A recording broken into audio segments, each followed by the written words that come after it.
Hamburg. That's the port. An attitude to life. That's tradition. But also innovation.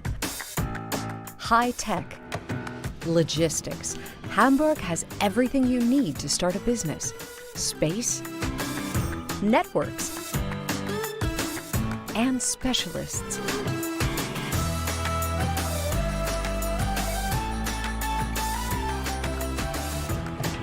And in addition, a lot of northern calmness.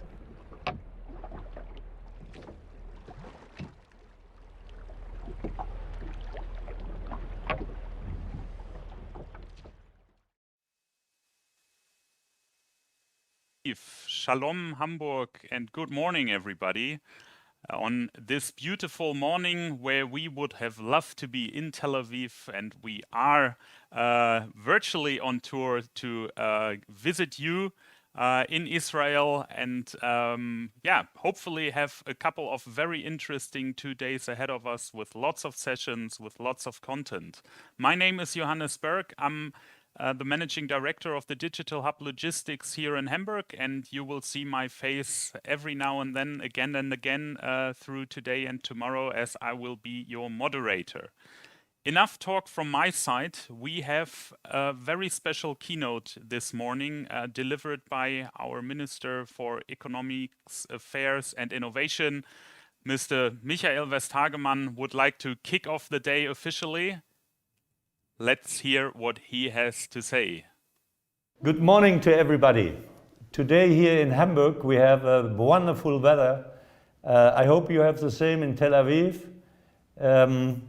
But it's not only the weather, it's especially the challenging times such as this. It is important to have durable relations like the ones between Hamburg and Tel Aviv. These two cities, in Germany and Tel Aviv, have a similar DNA. In both locations, key industries such as logistics and mobility add to a cosmopolitan business sector. A large number of professionals are active in the tech sector, and many ideas are generated by innovative startups. Our event, Hamburg meets Tel Aviv, moving towards to the city of the future, is dedicated to a common goal: forging solutions for the challenges of both today and the future. Our world is changing more rapidly than ever before. Digitization and climate change require a shift of thinking, and COVID-19 accelerates this process like a catalyst. Here in Hamburg, we are not too fond of idle talk.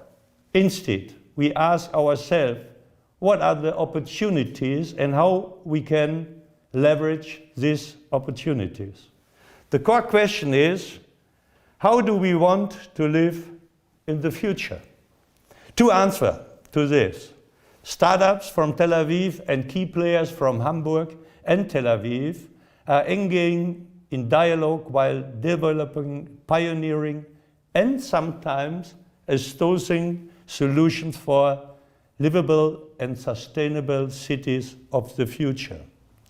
Hamburg is one on move around the clock containers in Hamburg's port, Europe's third largest container port, load and unload goods from the different destinations worldwide. As a part of Hamburg's smart port ecosystem, the flow of goods and traffic is monitored intelligently with the help of numerous innovative pilot projects. Hamburg has also become an urban test lab. As a host of the 2021 ITS World Congress for Intelligent Transport Systems, Hamburg will be the place for future mobility. At the same time, Hamburg is on this way to becoming a green hydrogen city. As a sustainable energy carrier of the future, hydrogen is used on the road, on the water, and in the air.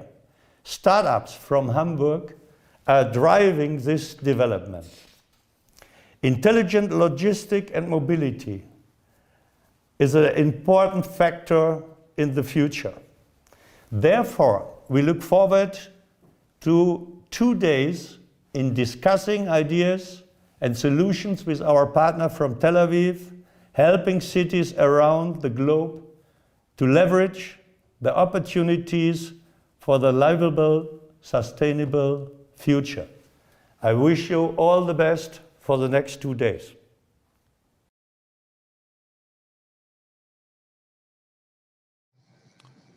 So, here we are again after these inviting words by our Senator, Mr. Westhagemann. It's my great pleasure to welcome Michal Michaeli here with us. She is Director of International Economic Development at Tel Aviv Global.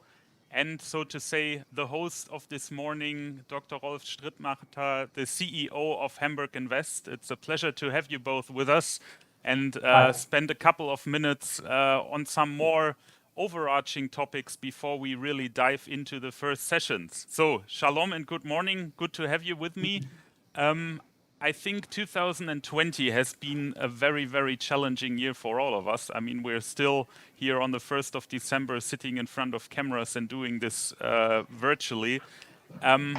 Michal, to start with you, what have been the 3 lessons learned from this year that you may also took some positive aspects out of? Yes, definitely. Eventually, everything has a silver lining, at least to my view. So it's been a very challenging year. It still is, I think. We were hoping that when 2020 ends, we will go back to what we knew, but we really understand, I think, that things won't go back. It just have to be newly defined. But I think 3 very, in a way, optimistic things that I think we learned is the first thing that, if you remember, after the first wave or the first lockdowns around there, people were talking about the death of cities, the fact that everybody wanted to go just outside of the cities into the green and into the countryside. And I think now it's understood that cities aren't going to vanish. And on top of that, they're going to keep on flourishing and really give the people what they need, and which is the variety of people and events and work and all those aspects that the cities actually really provide people, even with these limitations, even in this new age. And specifically, I think Tel Aviv showed that it really knew how to invent in a way itself, and it never stopped. The non-stop city continuing working 24 hours in a different way, but still showed that cities are here to stay. So for, at least for me, being a very urbanic person, that's a great output, I think. And the second thing, being the startup city and harnessing all this technology power, I think, again, it showed how much technology is a strong part and a strong force in our lives, and how I think other places and cities and countries that were more adapt or more open to harness all this technology and use it came out or are coming out still from this crisis better. I think are less hurt and prevailing and even improving some of our lives and some of our parts in our lives. So this is the second thing. And also I think that there's a lot of, there's an interesting trend now of moving the focus from the general government to a local government, and for again cities or the local governments have more power and work better with their inhabitants. So it's also something that I think is a very, very optimistic trend. Thank you very much. Year brought us.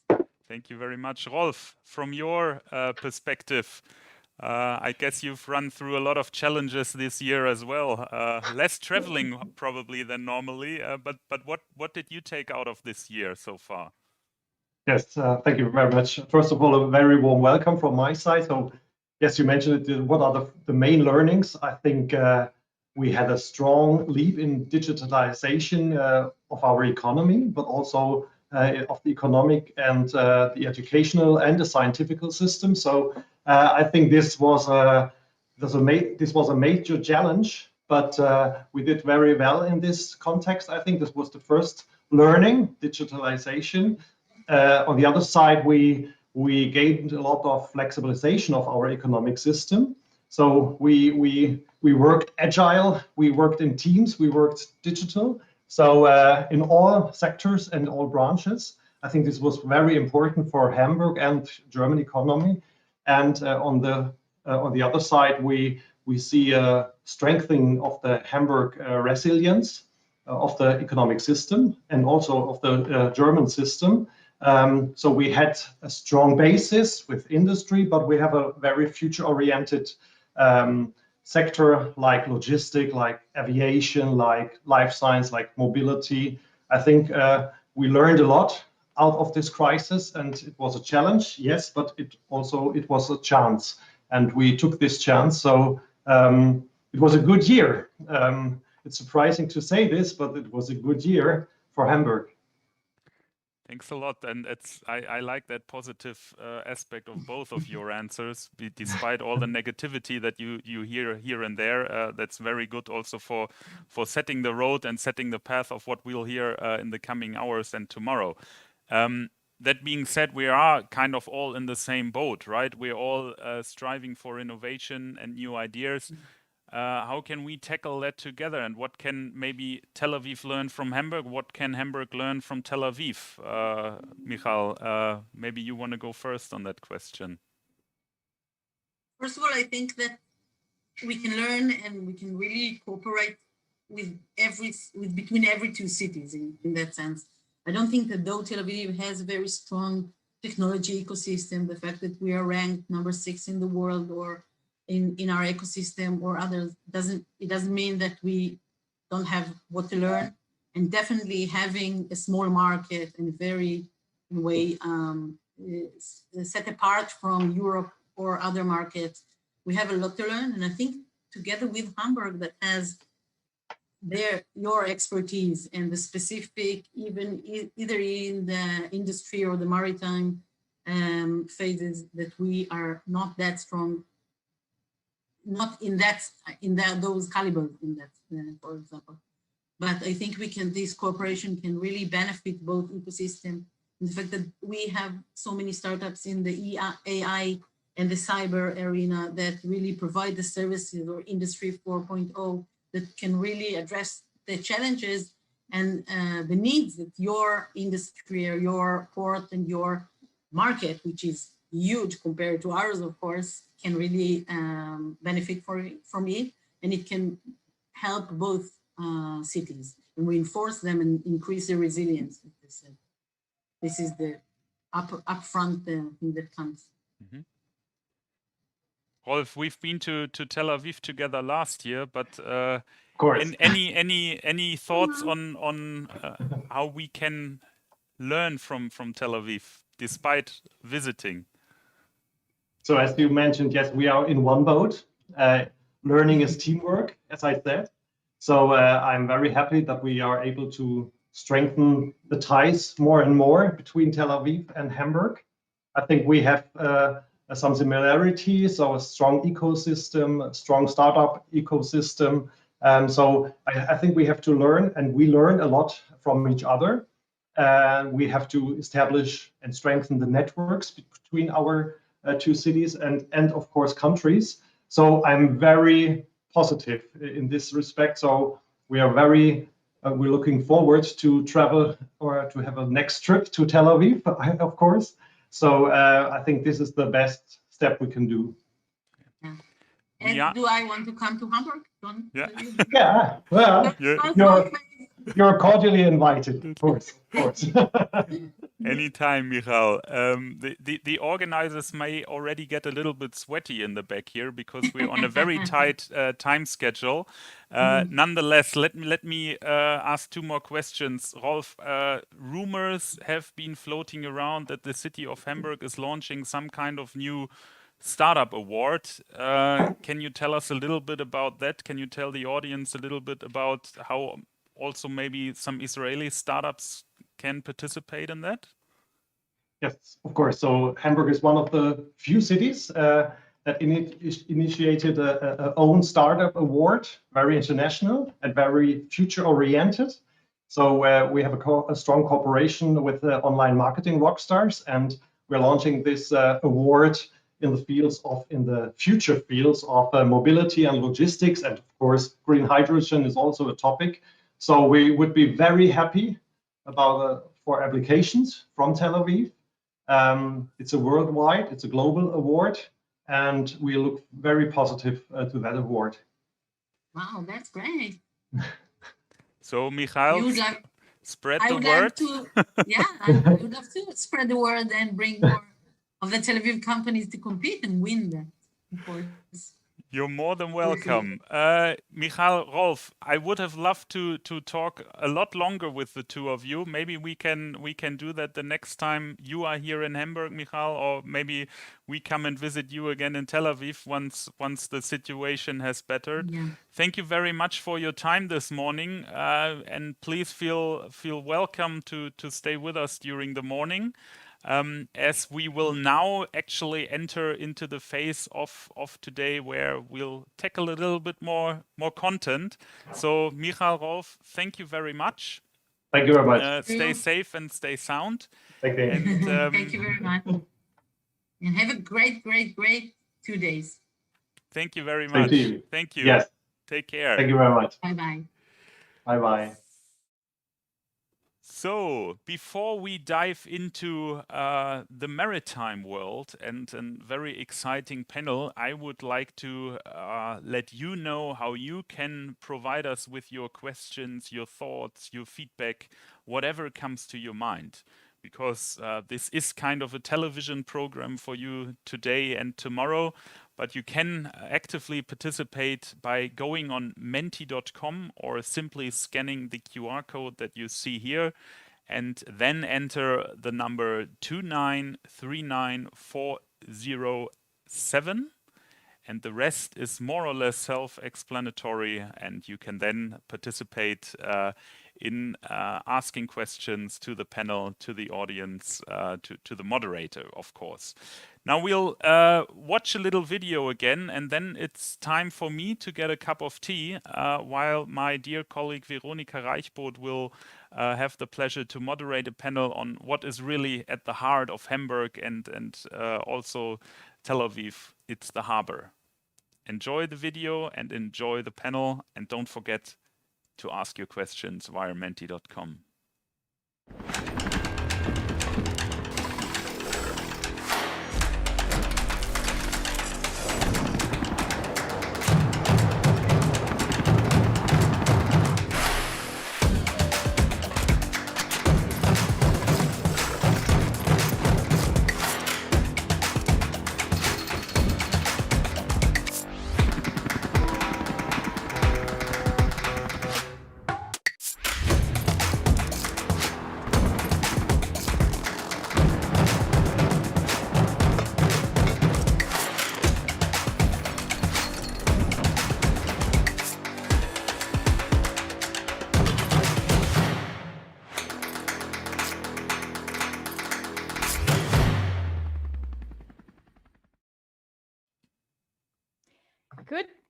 Good morning, everyone. My name is Veronika Reichboth of the startup unit that is part of the business development entity of Hamburg.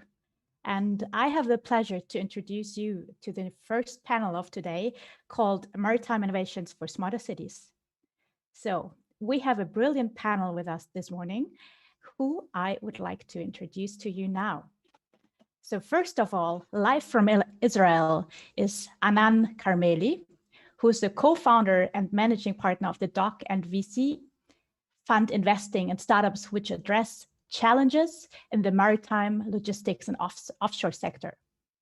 The DOC's ecosystem is made of 3 communities of stakeholders: entrepreneurs, corporates, and investors. Through tight cooperation with all 3 communities, the DOC ties the knot between the leading corporates and creative startups, including or introducing digital innovation aimed at making the world cleaner, safer, and more efficient. It also provides investors with a platform to benefit the performance of a diverse portfolio of startups seeking to change the maritime and supply chain universe.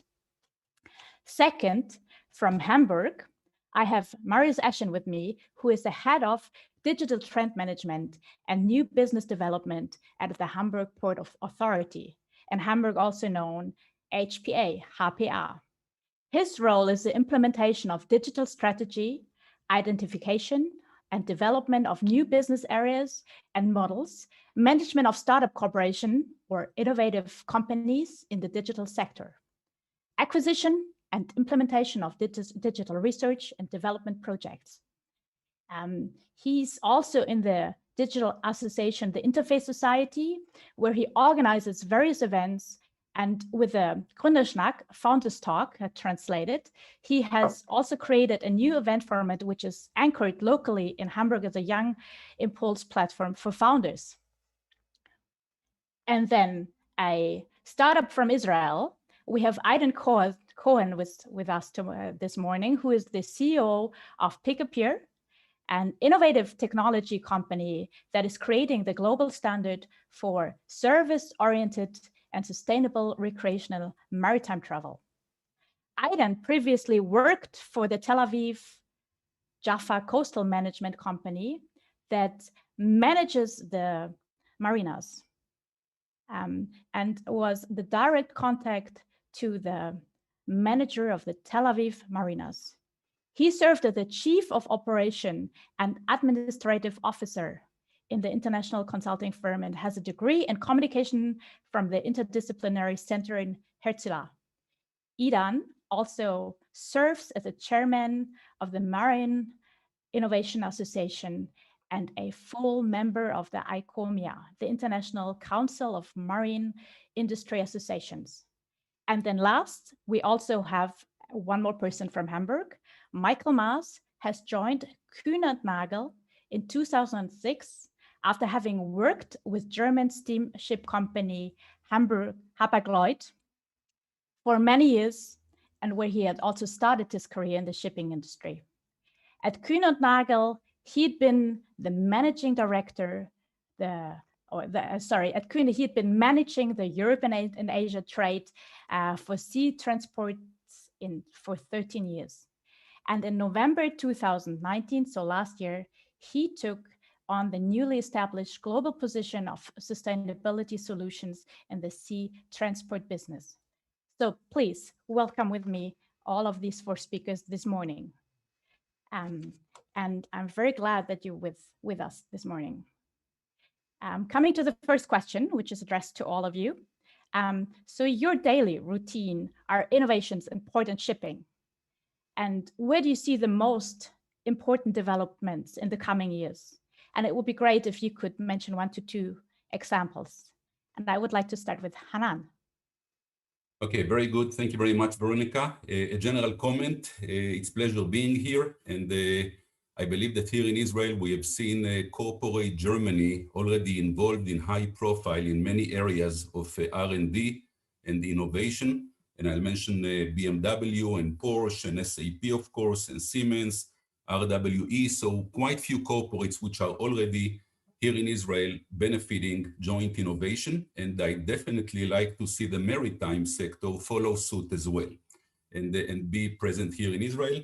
And I'm happy with this opportunity to actually help Hamburg specifically, that has many assets in the sector, to maintain, I would say, digital dominance by such cooperation.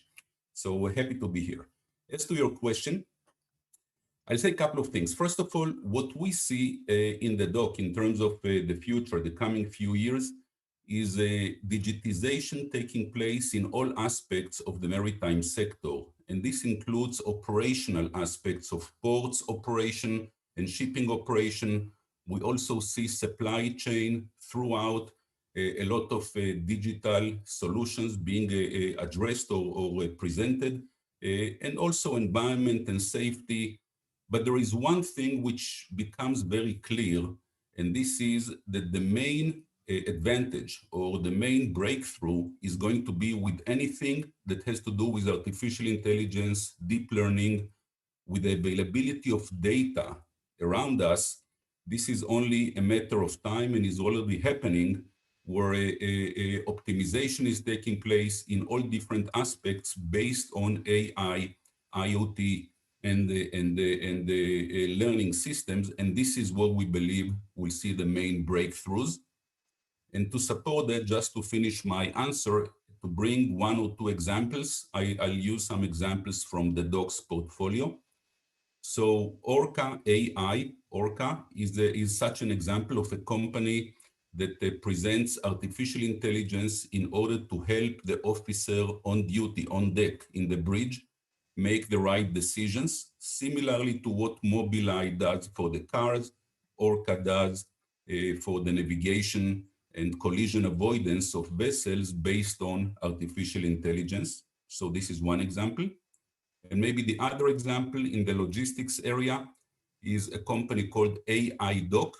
They learn custom files, custom records, custom clearance records, and they know through their artificial intelligence how to complete such custom clearance files, including the classification of the goods automatically by the system, replacing what otherwise is very labor intensive and therefore error prone. So these are the examples.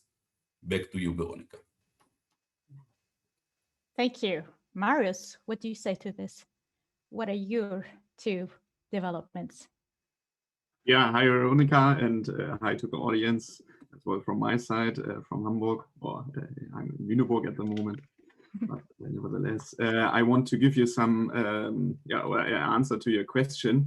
When I look to our innovation radar, it would be IoT. I mean, what Hanan has also said, the availability of data. I think autonomous robots and drones and maybe vehicles in the future will create great benefit to our port ecosystem. And from my perspective, my personality perspective, the next big thing in the port business would be the harmonization of and integration of systems. So again, data and the overall accessibility of information. I think we need to think API first to create the assistant era.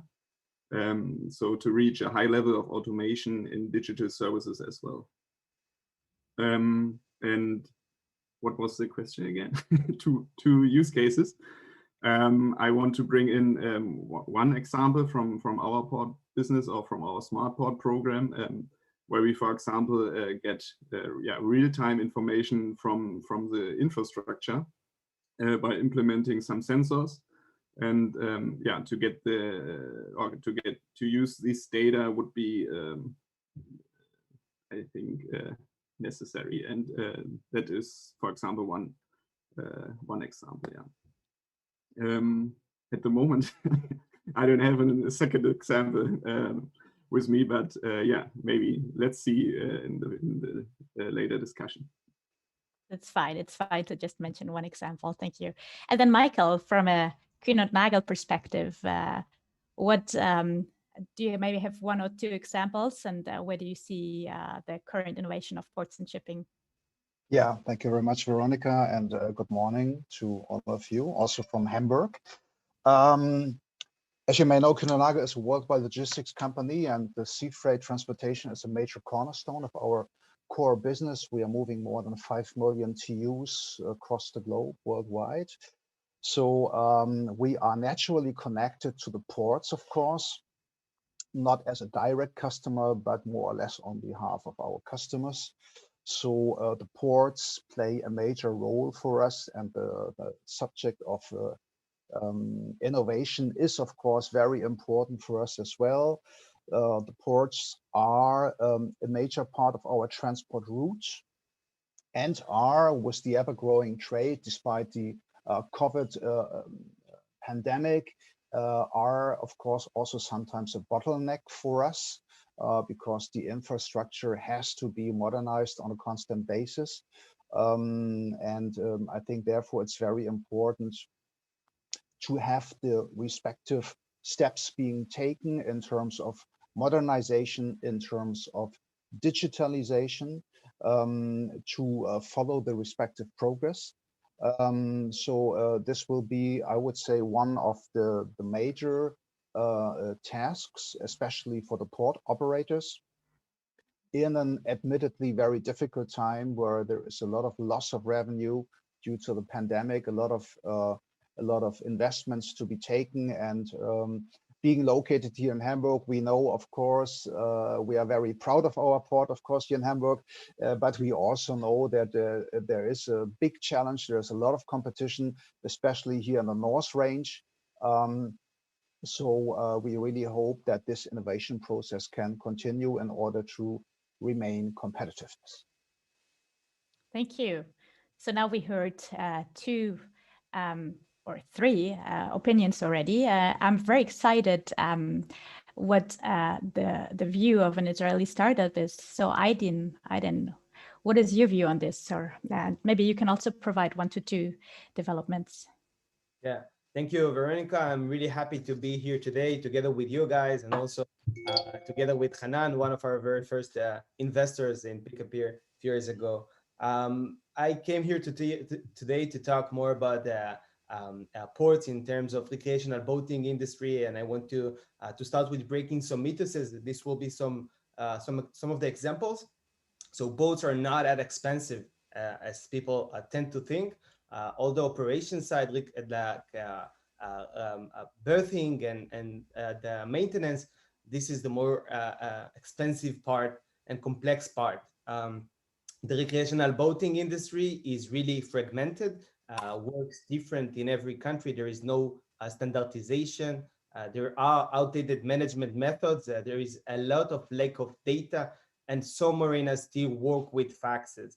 So there are two phenomena that we see in front of our eyes. The demand rises due to the population growth. More people get into the industry. New generation is also expected to get into the market, is really interested to get in. And also people are more interested to spend some time with their families. In terms of lack of public approval to build more resources, more recreational boating facilities, we understand that building a marina is something that is complex to the environment, and it's not that easy or possible to build more marinas.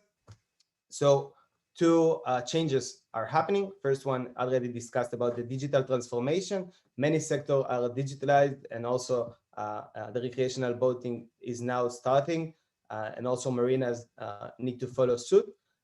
And also optimization. This is the second step, the next layer of, let's call it do more with less. Using sophisticated tool, big data, AI, we can do more with existing resources. Thank you. So thank you for all your answers.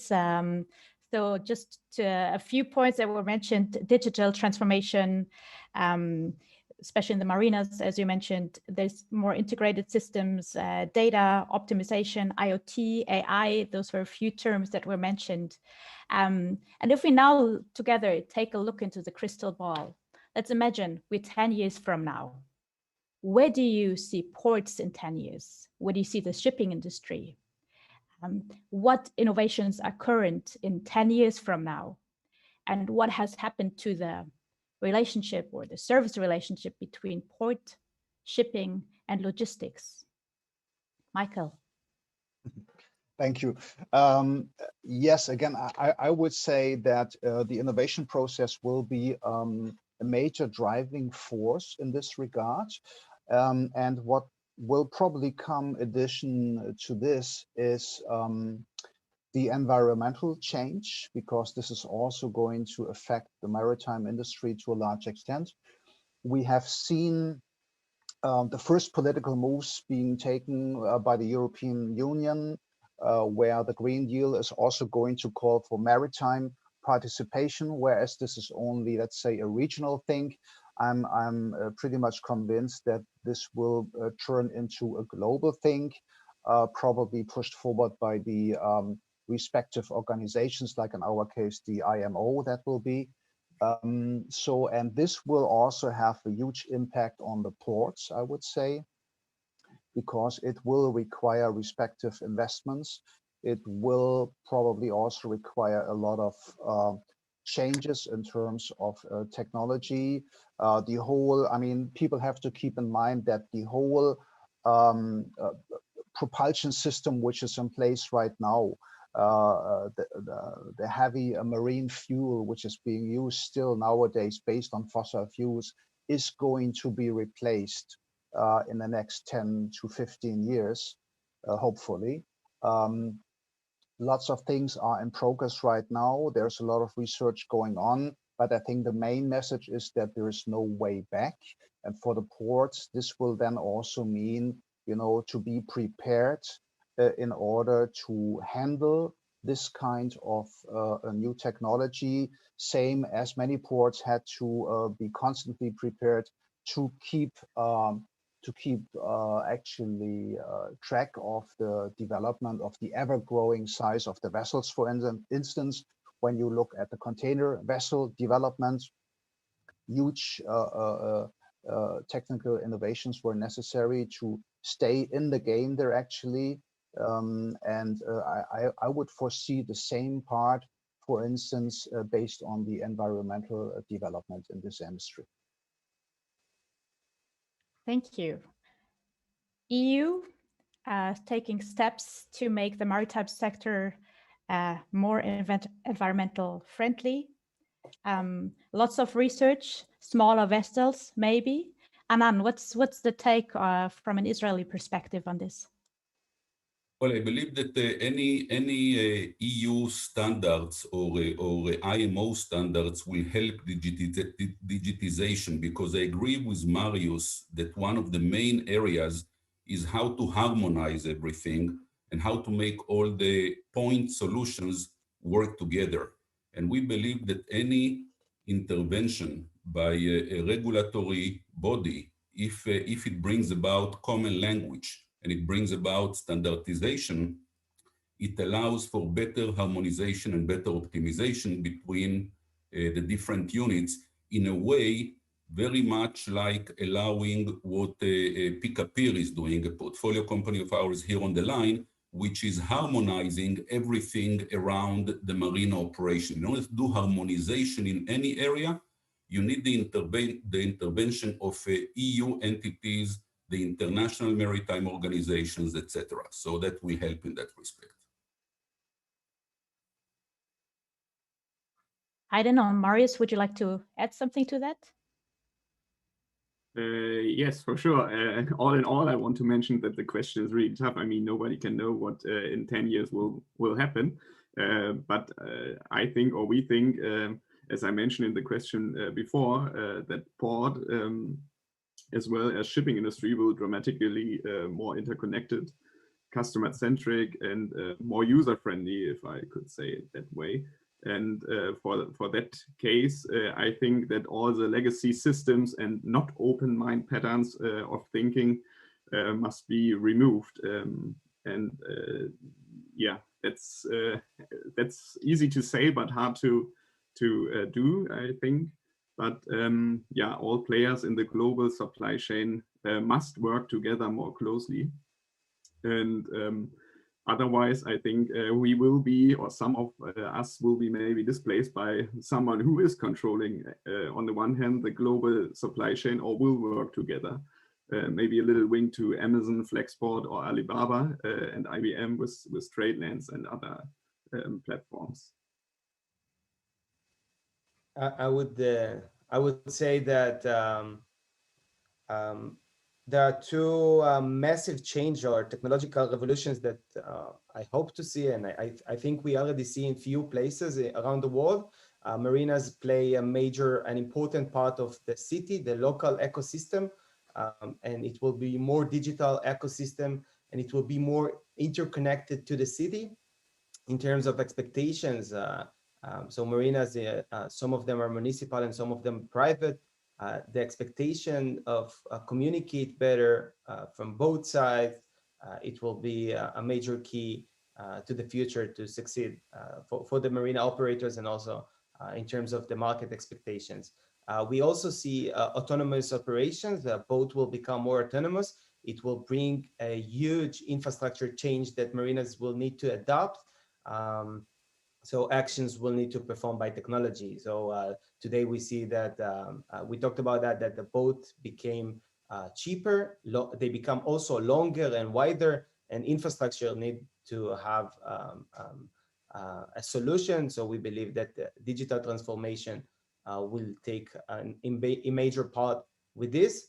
The next point, and the only last point I have, is about marinas are not a berthing facility. They are not a parking spot. They are the destination. And we see that all over the world. So being a destination, it will change the way the municipalities or the marinas look at themselves. And transparency will be a key, how they operate and what customers should expect in that regard. Thank you. So we already talked a little bit about innovation this morning. We took a look into the crystal ball and the future from 10 years from now. Now talking a little bit about the crisis that's going on at the moment. So how do you think the crisis, the corona crisis, will influence future developments, and what influence will that have on climate change? And we've already heard a few perspectives on climate change. Aiden. Yes. I would start with saying COVID-19 was a major catalyst for the recreational boating industry. So at the beginning, it was a hard stop, but since then, a significant blow has happening. So there is a rise in demand for recreational boating. It marks, the industry marked itself as safer than any other way of leisure. And also governments expand their regulations. So there is a lot of uncertainty happening right now in terms of where you can go. Marinas also serves as port of entry. Corona is a major catalyst of those changes, and they're happening right now in front of our eyes. Marinas suddenly forced to react really quickly. And this is what we see right now.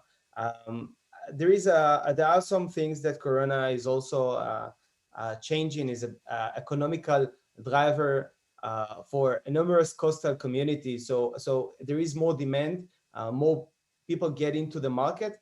And there are really major changes getting more people get into the market. So we need to facilitate and adopt that change. In terms of resilient and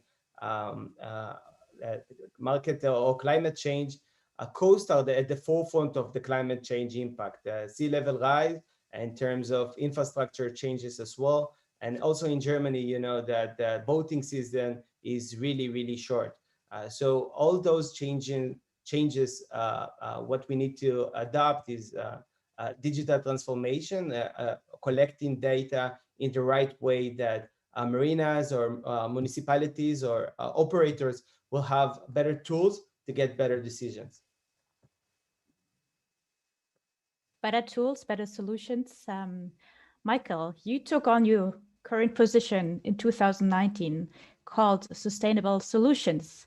So I'm really curious how, of course you couldn't foresee that there was a crisis coming, but I'm really curious to learn what this whole crisis meant for you and where you see the environmental shift now. Yeah, that's a very good question, a very valid question, I would say. Actually, the pandemic was a clear setback for the sustainability efforts across the industry, I really have to say, which didn't come much as a surprise. As much as the pandemic was a surprise, the respective impact was quite obvious because many companies were severely suffering from that, had to shift over into survival mode. So naturally, sustainability, which had been on top of many companies' agendas, actually was fading away for a certain period of time. But the good news is that at least now in Q4, we can clearly see and recognize that sustainability is back on the agenda. And many companies, be it the major ones or be it also mid-sized companies, are pursuing this even stronger than before, I would say. And also from the political environment, we had touched that a little bit earlier already. There is an increasing pressure.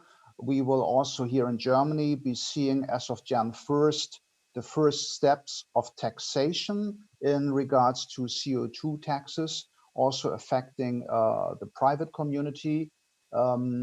Plus there still is the public pressure also on the companies, which also helps pushing that matter forward. And of course, these economical incentives which are provided by the European Union, for instance, or also here in Germany by our national government, are many times very much focused on environmental progress. If you see, maybe the most common one is the electrification on the private consumer cars, where there is even an increase of incentives and things like this. So I think the good news is that it's back on the agenda, and that as bad as the pandemic has been, it has not actually moved the subject away, because one also clearly has to recognize while this pandemic hopefully will then eventually be gone next year, the challenge of the climate change is here to stay for many, many decades, and it's not going to fade away. I just heard here this morning in Hamburg on the radio that again in the Amazonas in Brazil, there is this deforestation going on in an unbelievable fast way.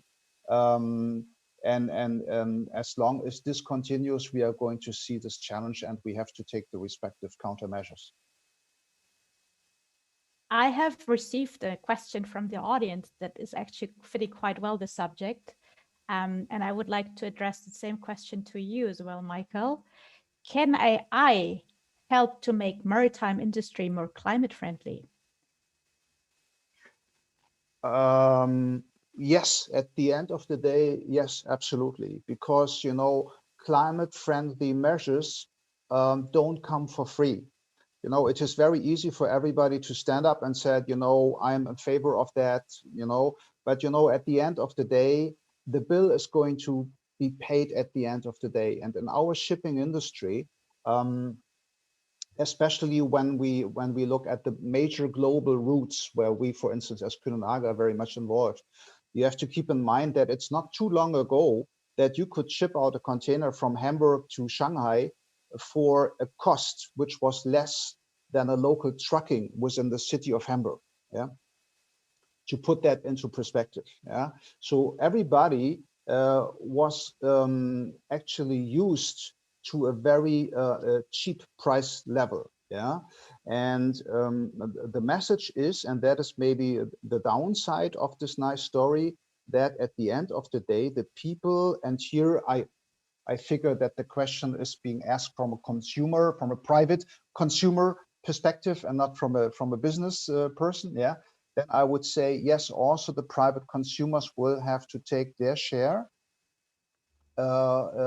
which I would say is not much money at the end of the day. But still, the message is, if we want to take major steps, and if we talk, for instance, into the decarbonization of the shipping industry, we are talking here about billions of investments which are to be done by the port operators, by the shipping lines, by the logistic companies. And at the end of the day, somebody has to pay that, because all these services are at the end of the day for the consumer. Thank you. Marius, you just mentioned billions of investments by the port operators. Maybe that's a good point for you. Yeah, I could agree and join the argumentation that we have to invest a lot of money to be in the end climate neutral. And I mean, Veronica, you also know the idea of Hamburg, or the port of Hamburg, that we want to be climate neutral in 2040. And yeah, it's not that easy to tackle that tackle that challenge. And yeah, it's complicated, and in the end, the bill has to be paid. But I think we have no other choice, and the climate change will bring huge developments to our industry, and it increases the pressure to act more consistently. And we have to do that, and this has not to deal with our economic challenges, just that has to deal with our basis of our lives, with our all lives. And I think there is no workaround for that question in the end. What I want to add is you asked also the Corona crisis question, and in the beginning, and at the moment, I think the complete dimension is not yet visible. It's not visible for me at my small HBA universe. And I think it's fact to all companies that also these digital and innovative strategic projects of all kinds are be put back to the test bench. And I hope that the economic uncertainty will not lead to the cancellation of innovative and digital projects, which bring in the end real beneficial effects. And that is another question and challenge, how we deal with that. Yeah. It's not easy. Yeah. So, Anand, environmental changes, AI, climate neutral ports. Is that something you tackle with the dock? Is that do you have startups at the dock who are involved in this sphere? And maybe you can also tell us a little bit about the cooperation that you have with startups. Which startups do you work with?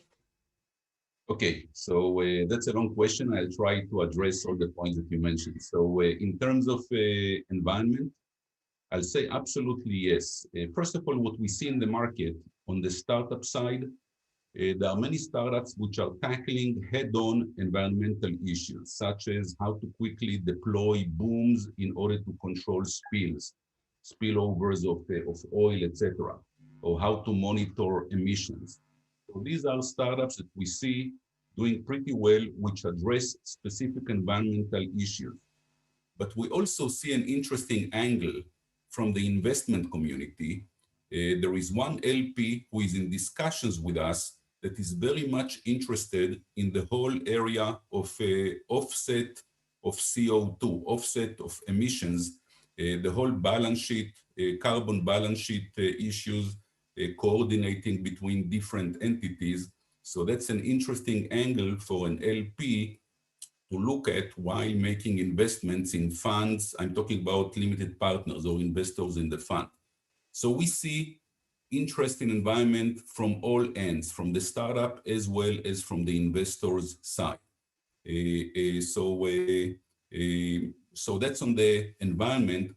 Maybe a quick comment about the pandemic issue as an example to a global event with lasting consequences.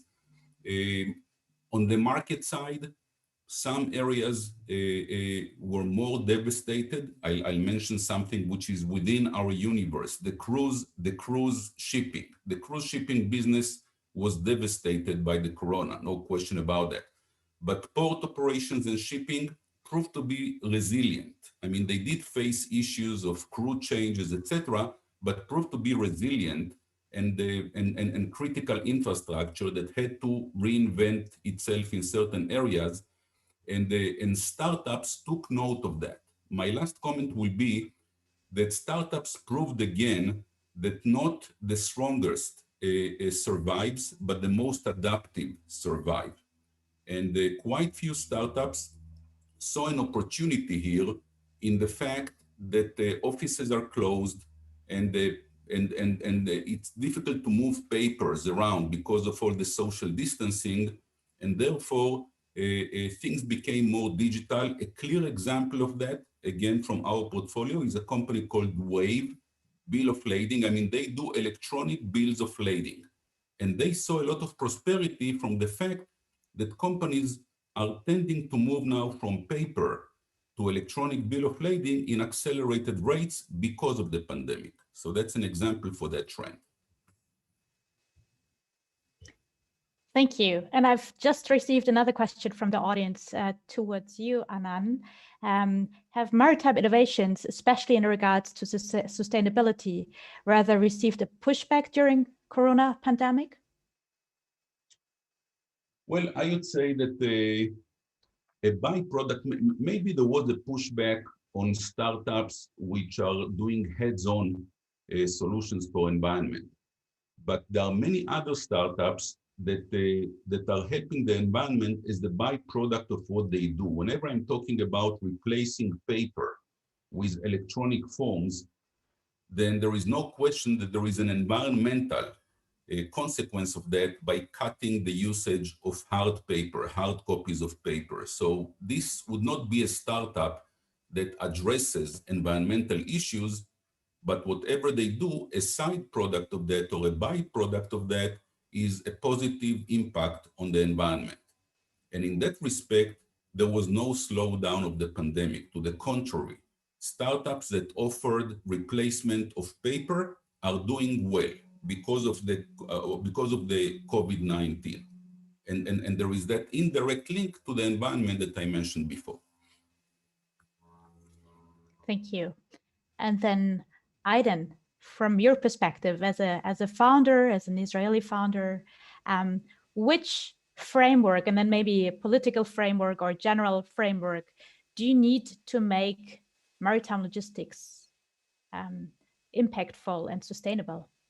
Yeah, I would love to go one step back in terms of customer perspective about sustainability, and then I'll go back to this because I think it's really important about transparency is the key. So you need to understand better how decisions has been done, and you can have decisions where to go and how marinas work, how beaches work, and some of the cases we see are in the Netherlands, for example, people choose their coastline according to their eco label. And also we will see that in terms of marinas, there are eco labels and people can choose where to go with the right eco label, and then they see how they behave back to the environment, how they operate, and transparency is the key. And it's really important so people can do some things with actions.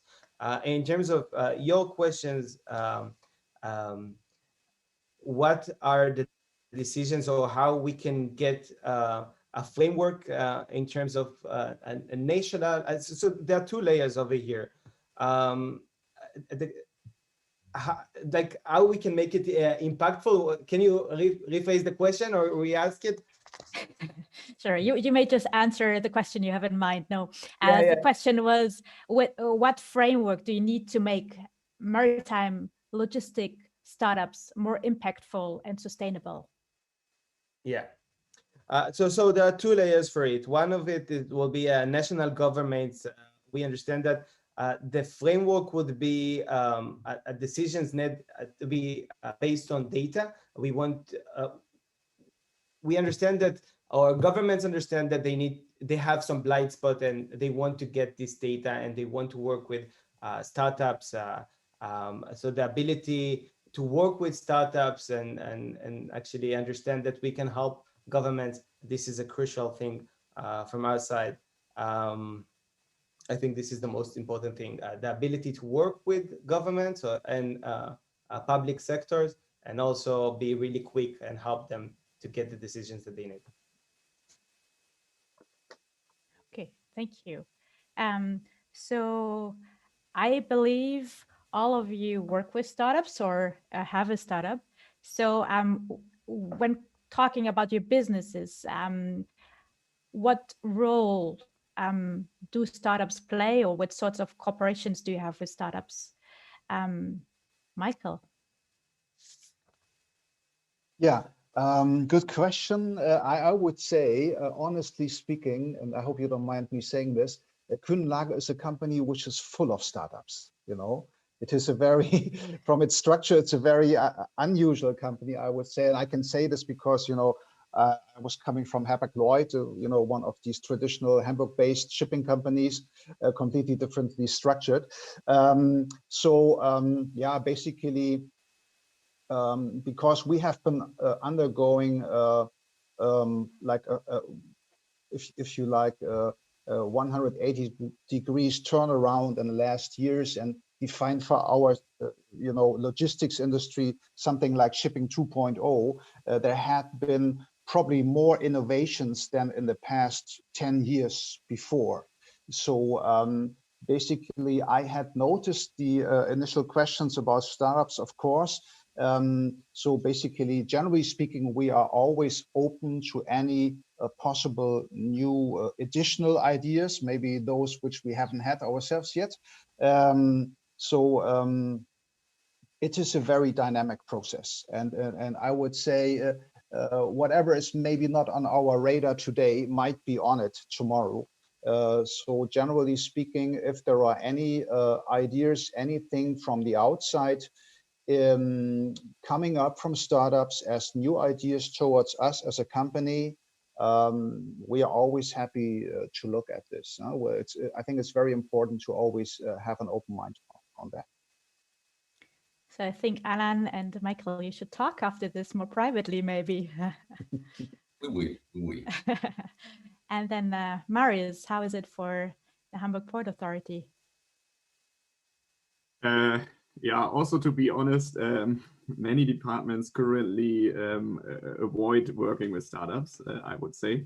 They are interested in, but when you ask them to be, really business together or creating a new solution, they are a little bit having fears. I think is related to legal tendering procedures and bad experience maybe in the past with service providers who are not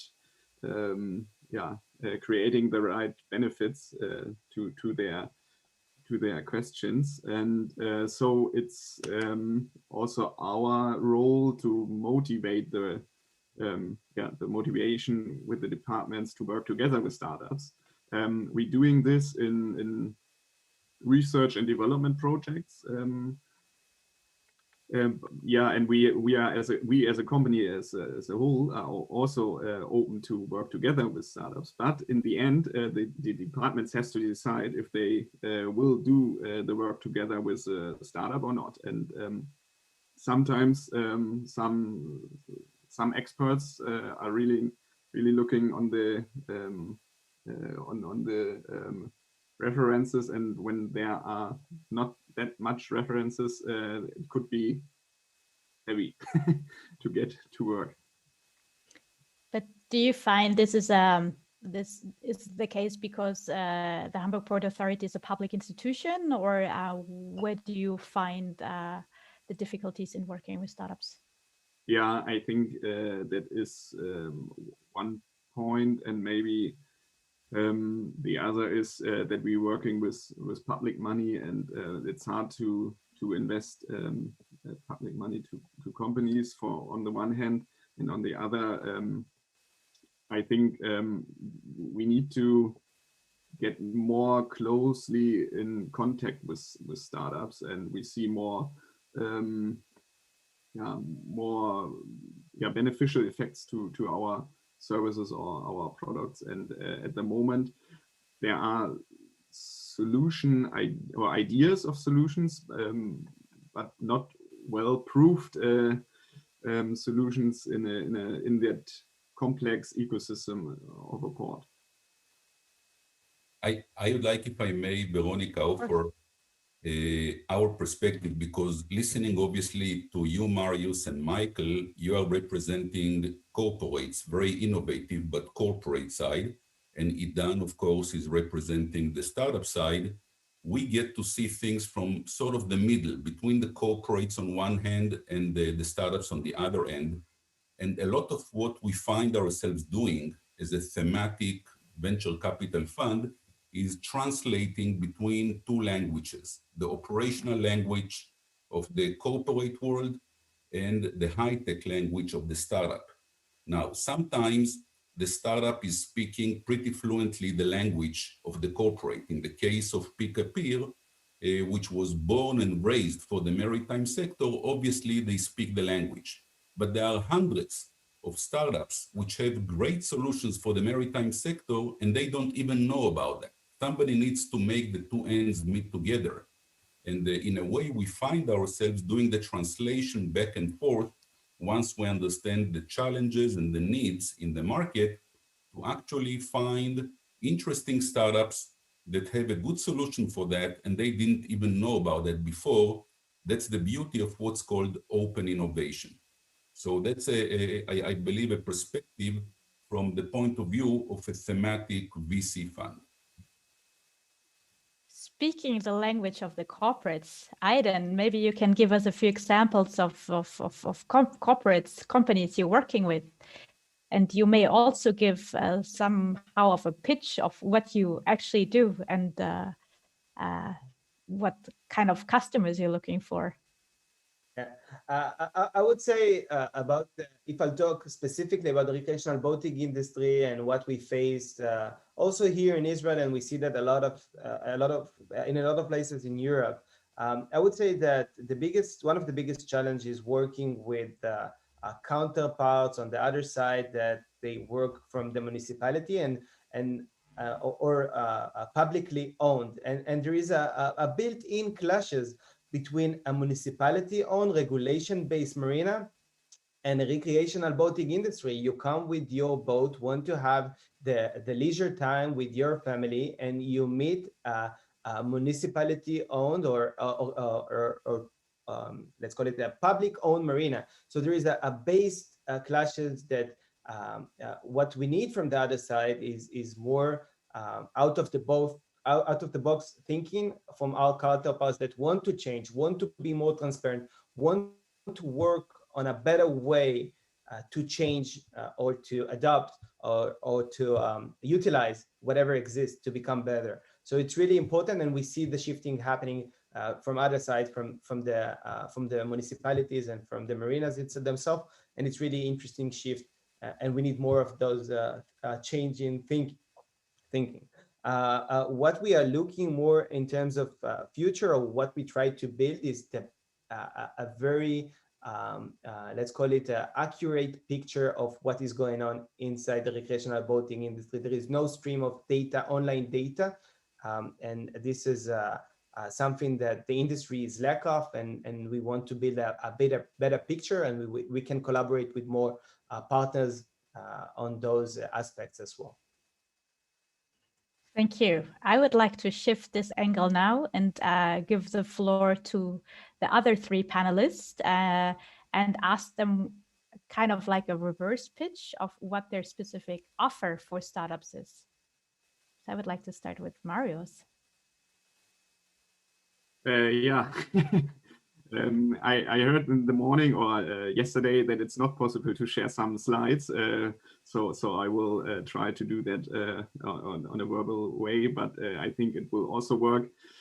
Yeah, we really need to gain beneficial innovations within the ports to meet the great challenges of our times. I mean, we discussed some of them, and it's hard to focus on a concrete challenge.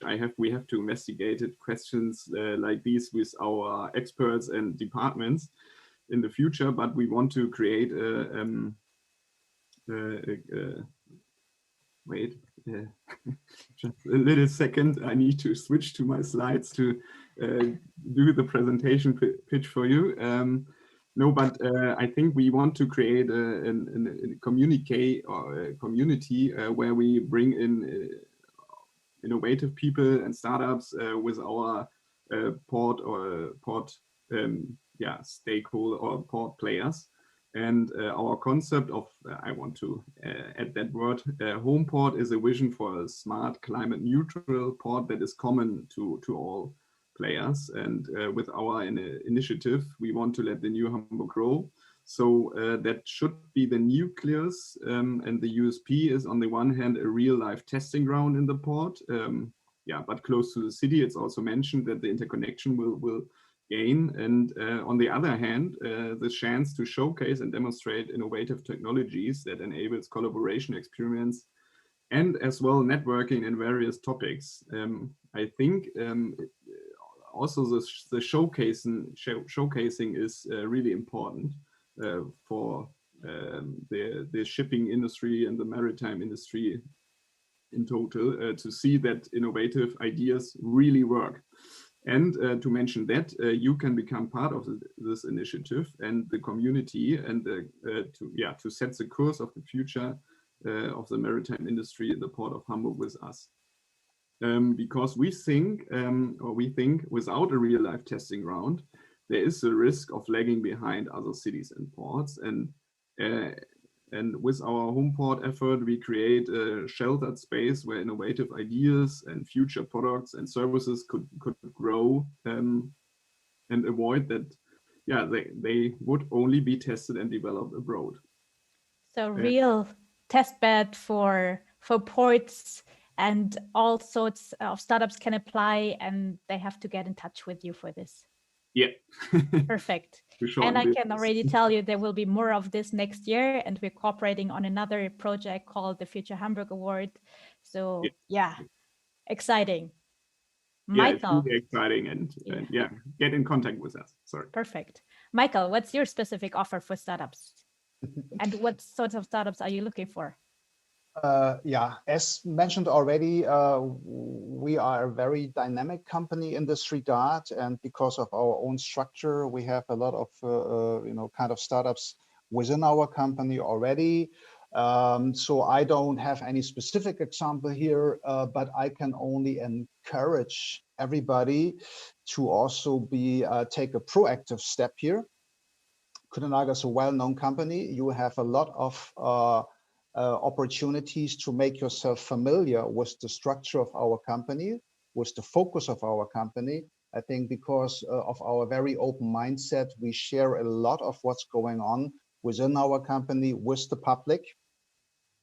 And I would encourage everybody to have a proactive view on how we tick, what we actually do, and try to be innovative and surprise us.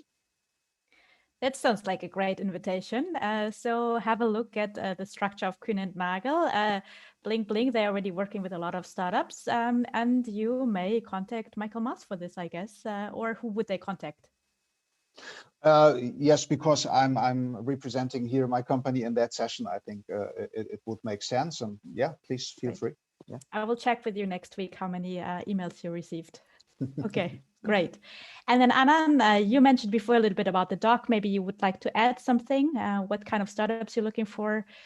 Yes, absolutely. First of all, let's say, Veronica, that any chance I'm given by you in this case to get the attention of good and creative startups, any such opportunity I'm grabbing with both hands, because this is what we're looking for. So I assume that there are a few founders here listening to us, and I'm approaching now you, the founders.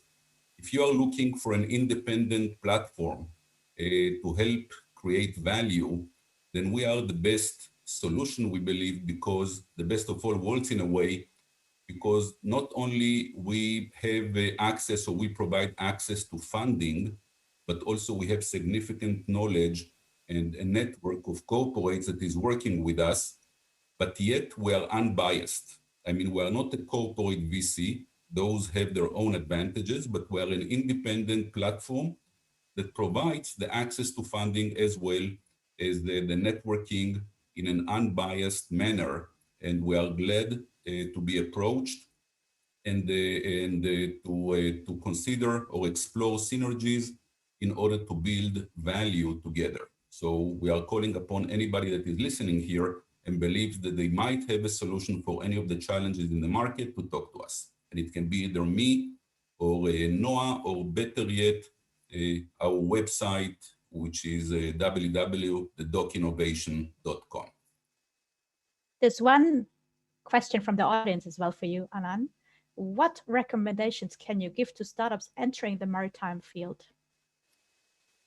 Well, I would say, like always, I mean, there is nothing special in that respect. They need to find out that there is a bold challenge with a good sized market that is waiting to be served or that is unserved at this point in time. They need to make sure, first of all, that they understand what uniqueness they have in terms of responding to a known challenge in the domain.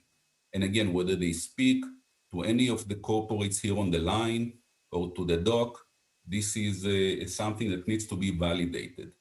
And then on top of that, what we like to see in startups, and we believe this is something that is a must for success, is to make sure that they have some deep IP, intellectual property in their solution, or in other words, differentiation from the rest in addressing that challenge. So I'd say these are the golden rules for any vertical or any industry that you are looking to approach.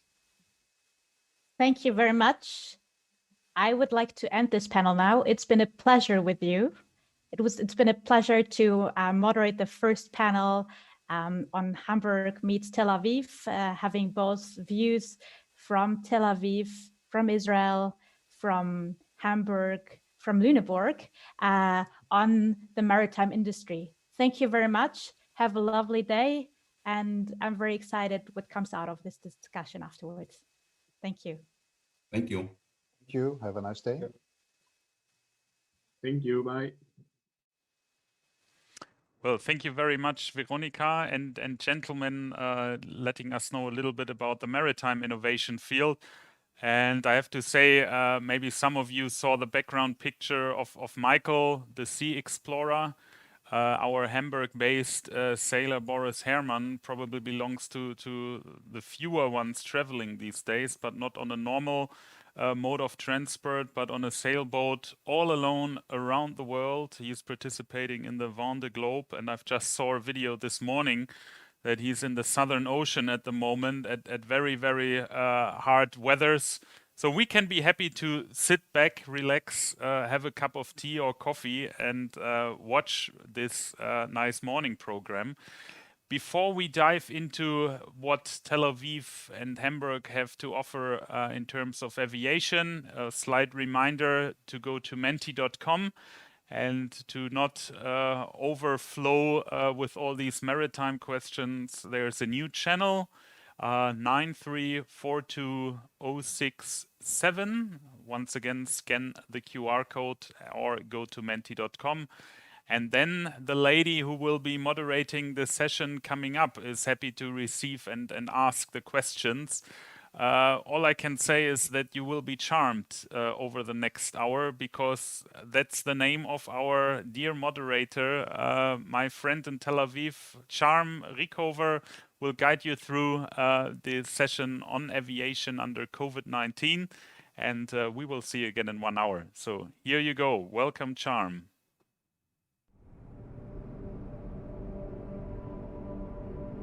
No matter where in the world you board an aircraft, you're quite likely to find some part of Hamburg in it. This is our home, Hamburg, the leading region for the development of aircraft interiors and one of the largest civil aviation sites worldwide, a place where the tradition of German engineering meets a cosmopolitan attitude. We're 40,000 people providing innovation with every new day. Whether it's at Airbus in engineering and assembly, at Lufthansa Technik in the field of MRO, or at one of the other 300 enterprises and institutions in our metropolitan region, setting industry benchmarks with their products and services. We invest in tomorrow with a unique education strategy for schools, universities, and company training centers, and the world's most modern research center for applied aeronautics, the ZAL. We work together with experience and expertise, united in a network of excellence, Hamburg Aviation. We get the world on board at the world's largest trade show for passenger experience, the Aircraft Interiors Expo, and at the Crystal Cabin Awards, the most recognized award for cabin innovation worldwide. We like to win. We love to gain new insights even more. we never stop striving for more. We might not have invented the aeroplane, but we make it better, step by step, every day.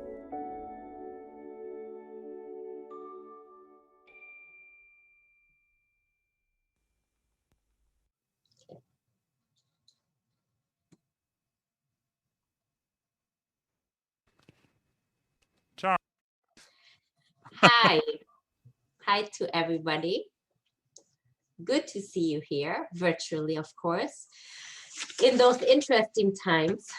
But nevertheless, we are here to discuss very, very interesting stuff. I'm glad to have Ofer Kish with us, and Nicole Grote, and Paul Camon, and Roland Gerhardt, who will share with us their thoughts in the next half an hour plus about the future of aviation. I think it's a topic we can all relate to. Flying has become really something we can only dream of, wish for, and we will hear now what they think is going to happen in the future, in the close future, but also on the mid and long term.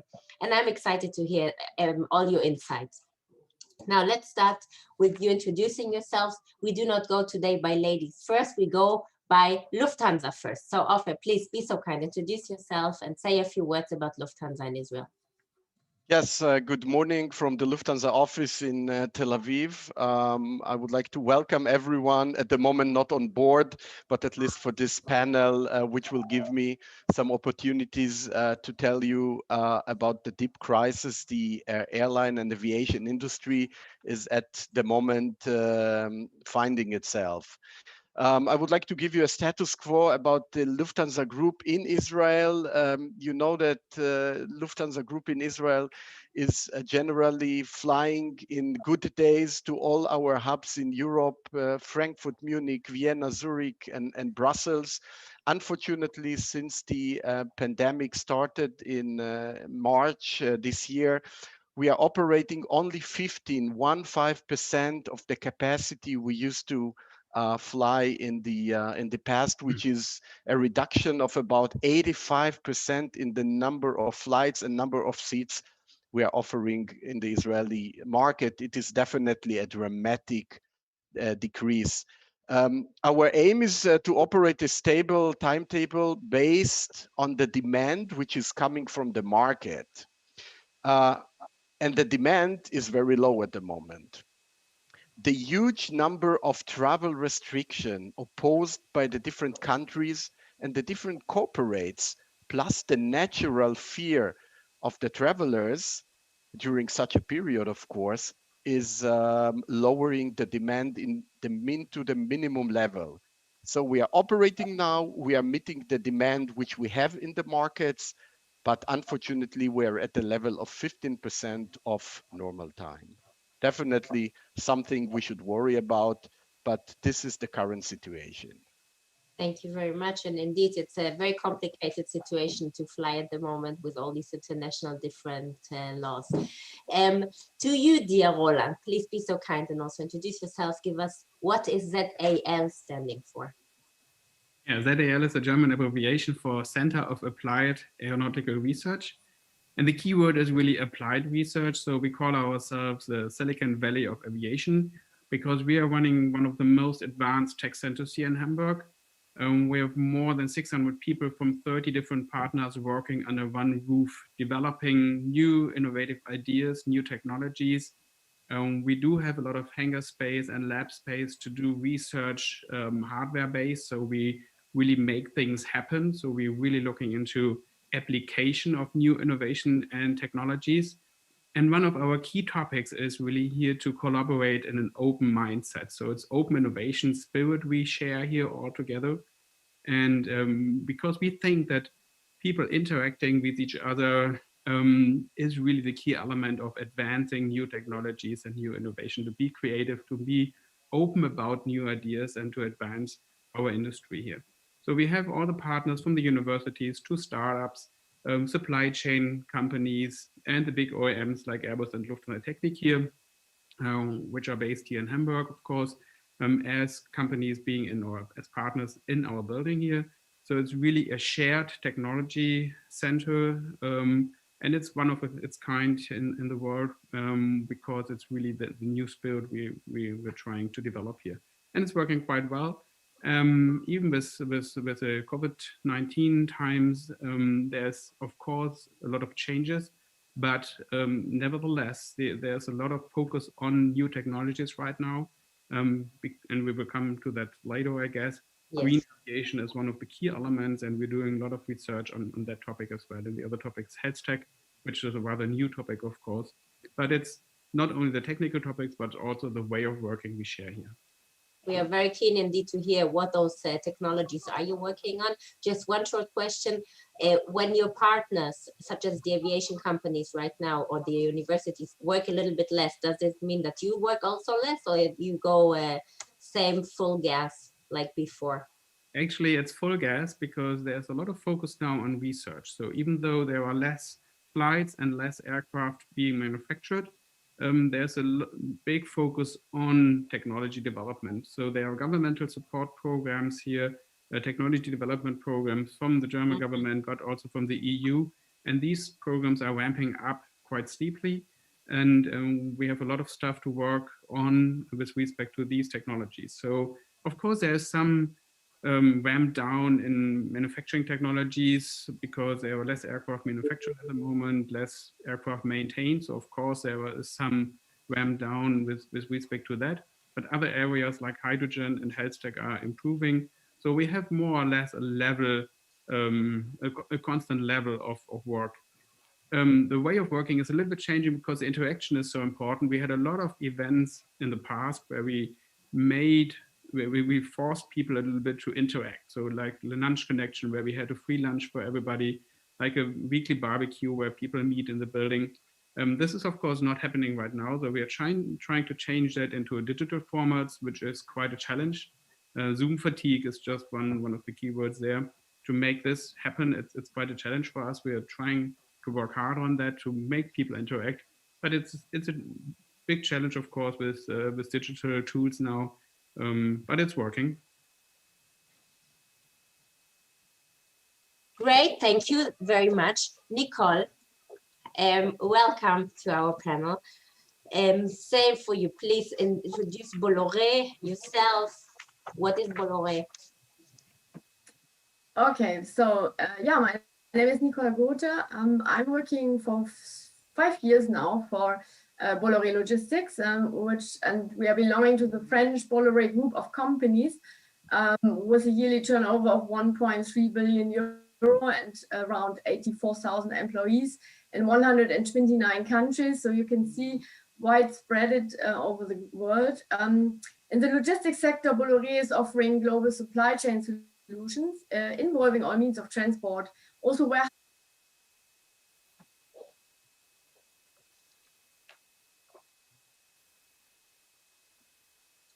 Nicole, 1 second, you're frozen. Not Elsa, Anna, frozen, technically frozen. We will meanwhile ask Paul maybe to introduce himself. Hi, Paul. You're here on behalf of Space Farmer, an Israeli startup. Please, Paul, be so kind. Yeah, hello. Thank you very much, Sham, for presentation and for the opportunity to talk about Space Pharma. Space Pharma is a very small startup, but it's already multinational.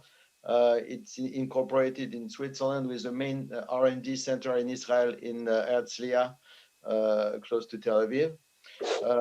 Space Pharma is developing miniaturized laboratories for discovering new drugs and for new therapies. It's remotely controlled, and this laboratory is flying on different platforms. Not only, of course, we do all the preparation and the simulation on the ground, but also we fly on airplanes for parabolic flights to get some kind of microgravity. But of course, when we fly in an airplane, we just have about 30 seconds each time, each up and down parabola to get some microgravity. So it's better that we go to space. So today our main domain of activities is of course in space. So we have several vehicles in space. We have our own satellites. which flew our labs. So we have already 2 satellites in space, which are flying our miniaturized laboratory, remote control from an app on the smartphone that we developed. And our customer can just by looking at their smartphone, see what's happening in the lab up in space. So we have the lab in the satellite. We have the lab on the International Space Station. We flew already 3 times on the International Space Station. And something which comes back also close to airplanes is that, but it's much higher. We are now preparing the most ambitious lab on what is called mini shuttle. It looks like a small airplane because it's landing also afterwards. In particular, the European program Space Rider from the European Space Agency, where we have already a big payload planned for different customers in biopharma. But also there are equivalent mini shuttles being prepared in the US. And this is the future of commercial space, really. And so Space Pharma today is the leader it has the most advanced lab. It's not only doing research, but it's also for commercial, because we are preparing the first factory in orbit for pharmaceutical drugs, which cannot be done on Earth. So basically, to shorten all those complicated things you just said, what you offer actually is a mini lab, which you shoot on behalf of your clients to space, where they can enjoy all the luxury of space development, which you cannot have on Earth. And I will ask you later on what these advantages are. Now, I think we should go to the the most exciting part of this panel. I want to hear your visions for the future. And I'd like to start with you, Roland. Let's take us not even in the next 10 or in the next 5 years, but give us the midterm, short-term future on in your vision. What's going to happen? So I guess the aviation industry is one of the industries which are most hurt from the coronavirus, because nobody is really traveling at the moment. OFA said that 50% of the flights or the passengers are flying at the moment. So we really have this huge drop of demand. And before we have an vaccination, I think there will be no ramp up in the near future. So we are all waiting for that. Tests are one thing, but I think the vaccination will be the key element there. And then we will start to see some flight more short route, so inter-European flights where it's maybe safer to fly. Long range flights will take a long time to recover. And at the moment, all visions are that we will see a recovery of the aviation industry not before 2024. So it will take a couple of years, not only months, but years for the industry to recover and to go back to the normal flight routine we had in 2019. So there will be a big change, and the industry will be completely different. And I think everybody understands that business travel will change. That's why with all the Zoom video conferencing and so on, I think there will be a change in demand as well on business travel side. I think on tourist travel, the change will be less, because people are willing to travel, people are willing to see each other, to meet, to mingle, to get to know each other, to discover new cultures, new territories, new countries. And I think that's a human spirit, and this will stay. But business travel will be probably a little bit different. I think we will see a reduction in business travel there, even in the long term. And for long range flights, it will be a big change. And you see the demand there for aircraft. So the smaller aircraft are on higher demand, and we will see smaller aircraft flying longer routes, maybe single-aisle aircraft, A321 XLR is one example, flying long range routes instead of an A350, 777, and so on. So we will see more direct flights, smaller airplanes flying the longer routes. This will be the short-term implication, I guess. Longer term, we will see then green aviation as the big goal everybody is sharing, because we get a lot of governmental support at the moment. And governmental support means that they've put some requests into that as well. And the clear demand from the government is come back green. So we are supporting you right now, but we want you to come back with green aviation. And so there's a lot of effort at the moment going into developing green aviation models. And we see there are 3 different steps.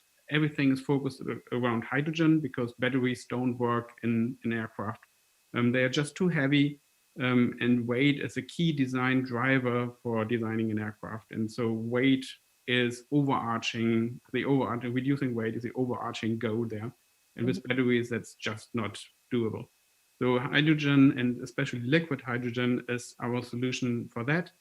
And we see three different steps. The first one and the most easy one is synthetic fuels. So producing with hydrogen synthetic fuel, so you will have liquid fuels like the regular fuels we have at the moment. So there's not a big change on aircraft level, but you need the complete infrastructure on with producing these types of fuels. You need green hydrogen, and you need all the infrastructure to produce them. But it's less change on aircraft level. So it could be a little bit shorter term, but even that means a couple of years because you have to develop the complete industry around that. The second one would be flying with hydrogen, so liquid hydrogen. The first step would be fuel hydrogen burn. So you burn hydrogen in normal gas turbines. That's a goal Airbus has announced a couple of weeks ago with zero emission aircraft program, where they said by 2035, they will have probably a new aircraft design available with hydrogen burn there. They want to be ready with the technologies by 2028.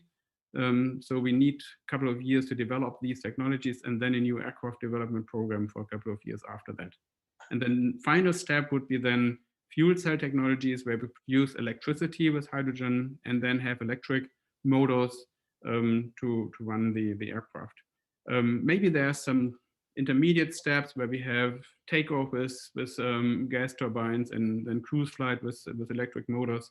So there are some technical discussions ongoing about the final solutions. Very interesting times right now because we don't know the answers everywhere yet. So it's really for engineers like we are, it's really challenging. It's really exciting times because we have to find the right answers there, and it's really interesting to work on this stuff. The next step is really, or one other topic is health tech. I think we will see a change in the cabin appearance to make it safe for the passengers, to make them feel safe in the aircraft cabin, but we also have to cover the complete travel chain. So from arriving at the airport, moving through the airport, boarding the aircraft, deboarding, getting your luggage and stuff. So we have to consider the complete passenger journey there, and we have to make that safe as well. And we see a lot of, I'm convinced that we're going to see a lot of changes there as well. And masks are not only the only answer. I think it's not convenient to fly for 8 hours with a mask on your face. I think we will need to adapt the aircraft cabins to make them safe with viruses, and not only coronaviruses. I think we will see a focus also on a virus protection in general, like the flu and other things. I think there's a general feeling, public feeling, that we have to protect the people from viruses in general, and we have to cover that on a technology and operational level on aircraft as well. And the latter probably very quick and not, we can't wait till 2028 with that. That will be really short term, I'm convinced as well, yeah. I have good news, Nicole is back, unfrozen.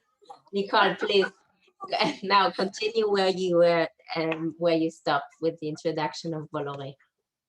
Yes, so as I said, so Bolloré Logistics Group is focusing on global supply chain solution involving all means of transport, warehouse solution, and cross-dock activities. Our focus is on identifying which challenge our customers have and which solution can be developed to achieve the best result for our customers with tailor-made solutions often. I share what the colleagues said. I think that the tourists will certainly restart traveling a bit and try to get back to lost holidays and trips very soon if the vaccine is more and more distributed. But for the business traveling, I share the view that we experienced good things with online meetings, and so we don't see the necessity to travel as much as in the past. Looking at the freight transport for the global industry, Bolloré Logistics and Transport Intelligence recently joined forces to administer a global survey with 422 professionals. shippers, service providers, and financial institutions, shedding light on the impact of the COVID-19 crisis on the supply chain and future structural changes in medium term. And I would like to share with you some key conclusions of the survey. So the survey confirms that for 72% of respondents, the COVID-19 crisis will shape the global supply chain on a lasting basis. However, 61% of the respondents believe that the crisis will not call into question globalization as a business model. So the survey also revealed that the pandemic has heightened trends having emerged in recent years. So 76% highlighted the importance of real-time visibility of good flows for increased responsiveness to unforeseen incidents. 64% the introduction of greater supply and flow planning flexibility, and 67% the sustainable development as a key performance criterion in logistics solutions. Controlling risks seem to be the keywords created by the global pandemic, and we as Bolloré Logistics, we are supporting our customers in the recovery of their businesses by focusing on 3 objectives. So it's the robustness of our transport plan secured by alternative solutions.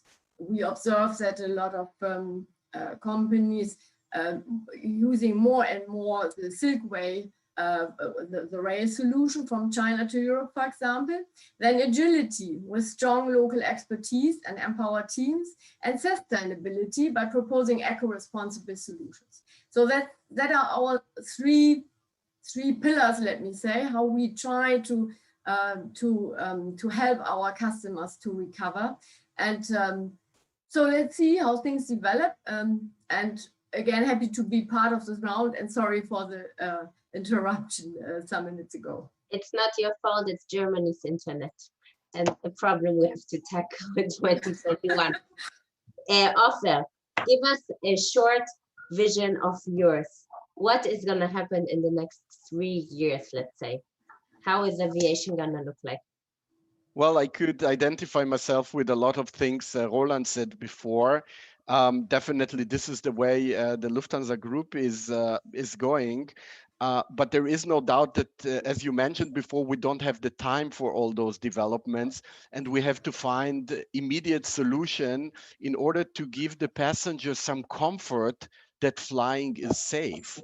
So starting with hygienic measurements, social distancing, boarding and deboarding from the airplane is being done at the moment with a lot of space, with a lot of distancing between the people. Everything takes a little bit longer, but for us, it is really important to give the passengers the feeling that we are doing everything in order to protect him. Of course, we expect the recovery to come when vaccination will be given and spread around the world. But as I said before, we need to find solutions which will be quicker than that. And we have established 2 weeks ago, especially from Hamburg to Vienna and from Hamburg to Munich, the virus-free flights. So it means every passenger before entering the airplane has to pass a COVID test or bring a certification of a negative COVID case. If the passengers don't have those approvals, he will not be able to get on those flights. So those virus-free flights will become more and more, and this is how we want to give the passengers the comfort that they can fly very safely. We expect the first recovery to come from the leisure and the VFR, this visit friends and family segments, and only then the business traffic will start to pick up. But as my other friends in the panel said, we do expect that the business travel will come on a much lower scale because of the fact that corporates were actually like the idea of doing business in a different way, and we were practicing it now during the COVID time, and we see that many things can be done online via Zoom and all other methods of communication. You will see in the future in the timetable of Lufthansa, what we are going to offer in the future, we used to have the traditional business destination in our portfolio. And what you are going to see in the future, because of the new demand and the new recovery of the leisure traffic, you will see a lot of destination of holidays, which you haven't seen before.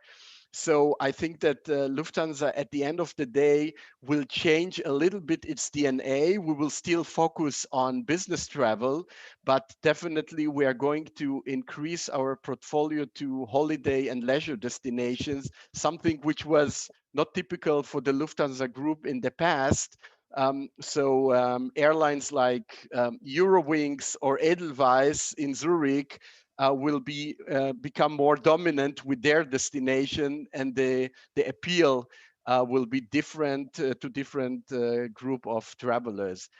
We are optimistic. That you have answered one of the questions from the audience, whether the business travel will get less because of COVID, because we all understand that we can also communicate remotely. So business indeed might get lower, but still pleasure, leisure will probably stay the same as before.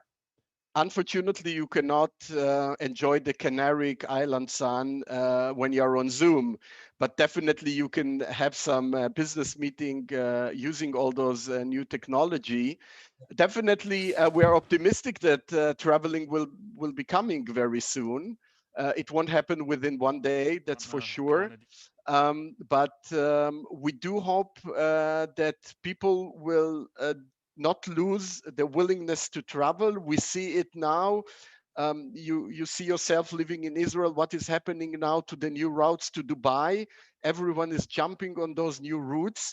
People want to get out of this situation. People want to get out of the isolation.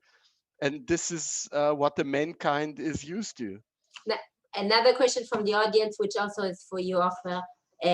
It says that there are around 380 fleet, says this person from the audience, have been put out of business. The question is, what's going to happen with those unused airplanes? Are they going to be recycled? Well, at the moment, we are talking about 80% of the Lufthansa fleet is grounded. But of course, we hope to be able to use them as soon as possible. It takes always time when you take those aircrafts back. You have to bring them into operation. You have to train the pilots and the crew again. The whole process takes a couple of weeks. Our estimation is that the end of the next 2 to 3 years, Lufthansa fleet will have 100 airplanes less than what we used to have before the COVID. But definitely we are not selling, or we're not throwing away those airplanes. Our aim is, of course, to operate as many of them and as soon as possible. So that's right. At the moment, they are parked, but we hope to bring them back slowly after the vaccination will come and distributed around the world. Paul, maybe back to you.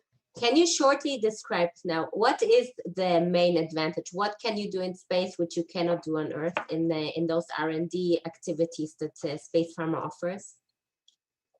Okay, yes, I guess I should not talk about space tourism now because it's not ready yet to compete with the airplanes. Next panel. But Elon Musk is starting to think about it. But in our case, we are quite far from that. I think space tourism is somewhat far away. The advantages of space today for Space Pharma, for instance, and for R&D in general, is that in our business, R&D in space is shortening the time of development of drugs and specific products. In particular, for some which cannot be done on Earth, of course, we can do it in space for different reasons. But even some that we can do on Earth, we can do faster in space. That's number one, and it can cut down the development time of preclinical trials for new drugs. That's one thing in particular. Another thing is that, of course, doing the research in space, in particular for COVID-19 and these kind of things, it reduced dramatically the risk of contamination of the health medical crew. We don't need the astronauts to carry out all these tests and so on, and also drug screening to find a new solution for COVID-19. For COVID-19 tomorrow, for other viruses tomorrow, and as well as for the big crisis that everybody is talking about, but we have not yet seen, fortunately, and we hope we never see it, is the big crisis of antibiotic resistance that we know already that it's starting to be a problem, but we have to tackle that also. And space is definitely providing a new environment where we can do things that we cannot do on Earth, number one, that we can do it faster, and we can protect the crew, all the health personnel. So space is bringing quite a few advantages. Thank you. Nicole, one of our main problems now in COVID is, of course, the transportation of the vaccination, which demands quite, I think, at least 30 up to 70 degrees of cooling. How is Bolloré tackling that challenge? Yeah, you're right. The controlled temperature transport of COVID-19 vaccines is a major challenge. Some of them have to be kept at a temperature between 2 and 8 degrees, and others at a very low temperature of around -70 degrees. So what did we do? First of all, we created a task force. Whenever you don't know what to do, you found a task force to evaluate the logistics solutions. And during the process, we checked the capabilities of our cold storage partners, subcontractors, packaging companies, and the airlines. So due to the fact that we are already certified according to CIEV Pharma certification, we have already the staff with the right skills. So as well as existing subcontractors to transport the vaccines by air in respect of the cold chain. But what are the main challenges? So first of all, the temperature and integrity control. So that means for cross-docking, transshipment control, it's necessary to have also a monitoring of temperature by data loggers.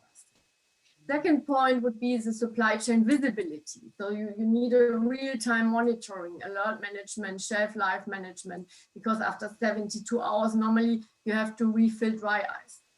But I think the main obstacle is the capacity management. So that means dry ice limitation per flight. So we know that first carriers started already the discussions with OEMs to extend the quantity per flight. And imagine how many flights will be necessary to distribute the vaccine. Around 5,000 doses are packed in the size of €1 pellet. And 5 euro pellets fit in 189 container. And depending on the aircraft type, you can load perhaps up to 8 tons of temperature controlled goods. And that will lead to storage needs at the airport if one flight has been missed and you have to wait for the next one. So nevertheless, the transport of vaccine will always have first priority. That's clear. Already established own prior services only for this vaccine. And also critical is the need of dry ice quantity and its availability, as well as the packaging itself. So that are the critical path for the capacity management. Then you have other aspects like security, to make sure that the vaccines are safe during the transport and in the warehouse, and quality. So therefore we are working on dedicated customer standard operation procedures and also SOPs with subcontractors and airlines to really clear up the process, that we have no surprises, let me say, so that everything is more or less pre-thought. How do we approach these challenges? How do we live with that?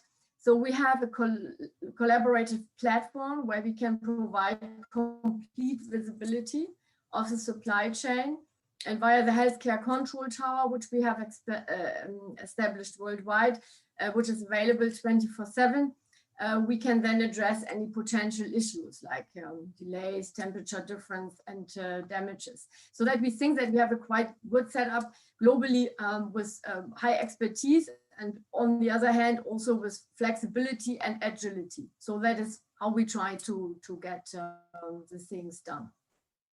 Great. So if Pfizer listens to this panel, they know they should definitely book Bolloré for the transfer. Are you looking for any technologies in that process to help, or in general, is Bolloré looking for technologies right now currently? We are always focused on that part. So apart from the fact that we are always looking for GPS solutions, for data loggers, for temperature control, and these things, that is one of the key elements. And yes, for everything what's concerning data, you know, perhaps that one of our companies is within the Bolloré group is focused on data volume and management of data. So we have the experience in-house also on that side. So that's what we develop each day, and how we can exchange information with partners, with contractors, and also with customers, to be always on the side, to be ahead of you know, of all information, so that we can react quite fast. Okay, lovely. Roland, a question from the audience, as I think you partly answered, but again, when are we supposed to wait for the first carbon emission-free flight? As I said, there are different technologies being under development right now, and I think we've just seen one of the first carbon neutral flights with a 777 cargo flight from Lufthansa, cargo, because it was there with a carbon offset scheme there. So it's starting right now, I would say. But the solution which is proposed by Airbus is 2035, where we would then see the zero emission aircraft with liquid hydrogen, gas turbines, burning liquid hydrogen, green liquid hydrogen, as the solution which is proposed by Airbus. And that's really a big step forward, and it's really a key element in our industry right now, because this is a vision we share with Airbus, and Airbus puts that vision into the marketplace there, and now all the suppliers, all the industry can really focus on that, and we all have to work together to make this happen. It's not an easy task, and it's really a change of the industry. You have to change the infrastructure.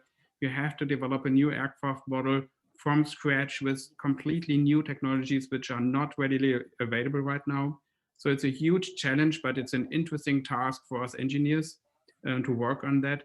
And I think it's necessary. I think with all the with the public perception that we have to go green, it's really a necessity that we do that. And it's really fun and interesting to work on that trend now. And there's money available from all the governments. And that's really interesting. And I think the public will demand that, because right now everything is slowing down, and we see that it's working with less pollution. And if we go back to normal flights, I think the public will request that we go green.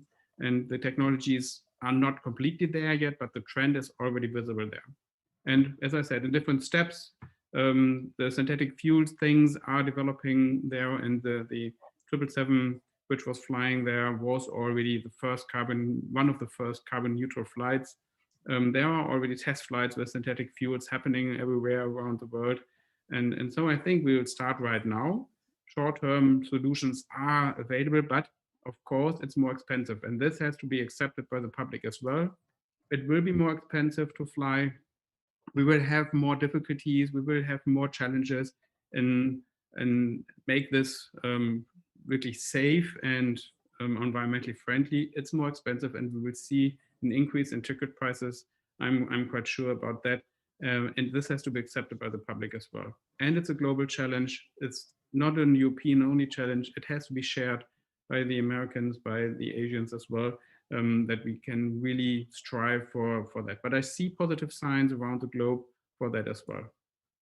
Well, Israeli startups who listen now to this panel ask themselves, are you looking for technologies, maybe air filter or whatever that could help you now with the very urgent target to make the flight healthier on a healthcare perspective? we already have a lot of technologies under development right now, which we can implement already short term in the cabin. But there's a big challenge because at the moment, the airline industry is not earning any money.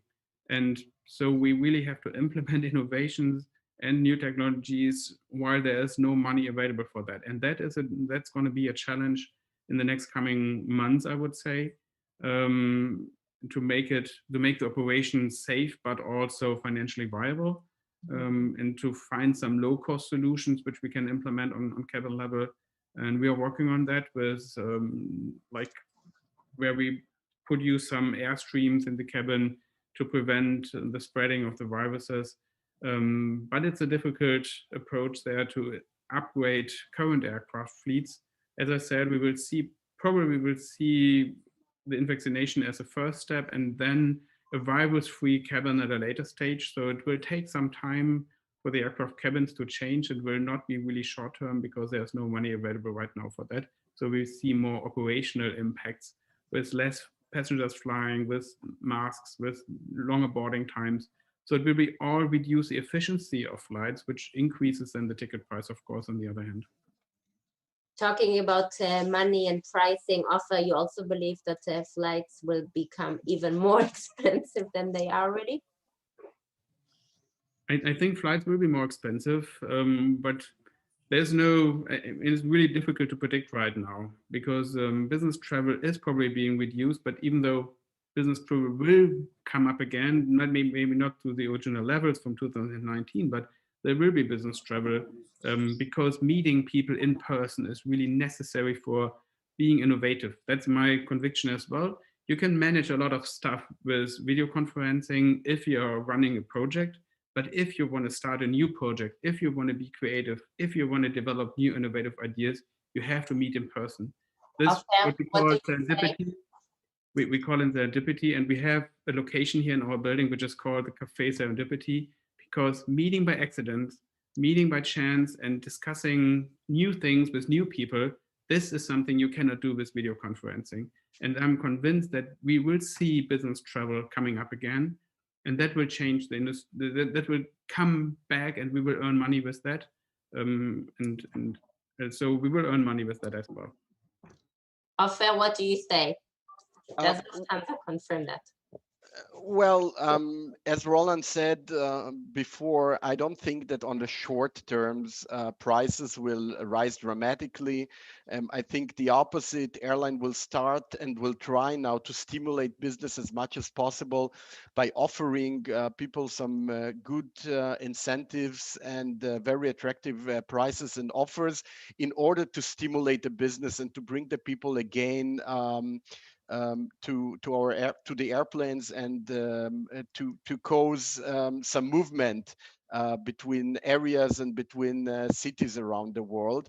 At the moment, we are doing a lot of things, as I said before, to give the passenger the comfort that it's safe to fly. And what we are doing at the moment, we also give the passengers the chance to buy tickets which are very flexible, because we know that people are afraid to go and make big investments in tickets and to spend too much money on tickets which they might not be able to be refunded later on.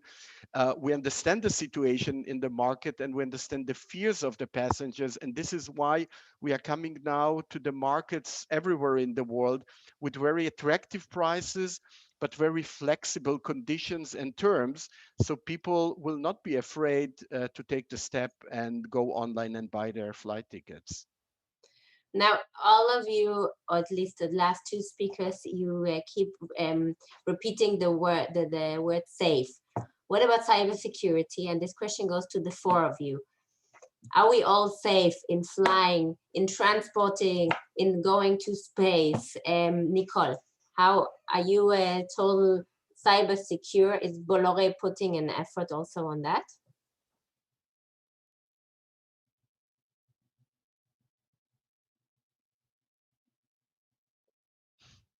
You are muted. You are on mute. Sentence of 2020. Yeah, sentence of 2020, you're right, with the mute. So yeah, for the cyber, as I said, so for Bolloré Logistics, we are also, one of our companies is also focusing on data, on everything what's around the data, and therefore, yes, it's so the whole let me say, interacting with data and everything what is belonging to that point is a quite important point for us, because we are developing it consequently. But nevertheless, I think it's transport related more or less for us as a transport and supply chain logistics company. And I think for the other ones, it's quite more critical. It's my personal opinion. Paul. Space pharma is not so much in cyber security; it's more in health security. So we are trying to have a system today which is, I would say, it's safe and it doesn't use humans. I think more and more we will see more and more robotics, and we'll see more and more communication technologies. And I think the leisure and pleasure business is the one which is going to grow. For the rest, I think we'll try to introduce all kinds of security all around, so we ensure that human activities can go on without the weaknesses of human body, of human, I would say, politics and so on. Because the show must go on. Things like what's happening now it cannot be accepted so much in the future. It's the whole planet is on a standby, and it's not acceptable. So I think we have to introduce new kind of security. Cyber is part of it, health is part of it, but we have to think about a broader social intelligence on that. Offer Kish. Yeah, when talking about cyber and the airline, or at least passenger data, we have a lot of passenger data stored in our computers. We know, and we are trying to know as much as possible about our customers. We would like to know what their habits are and what their desires are.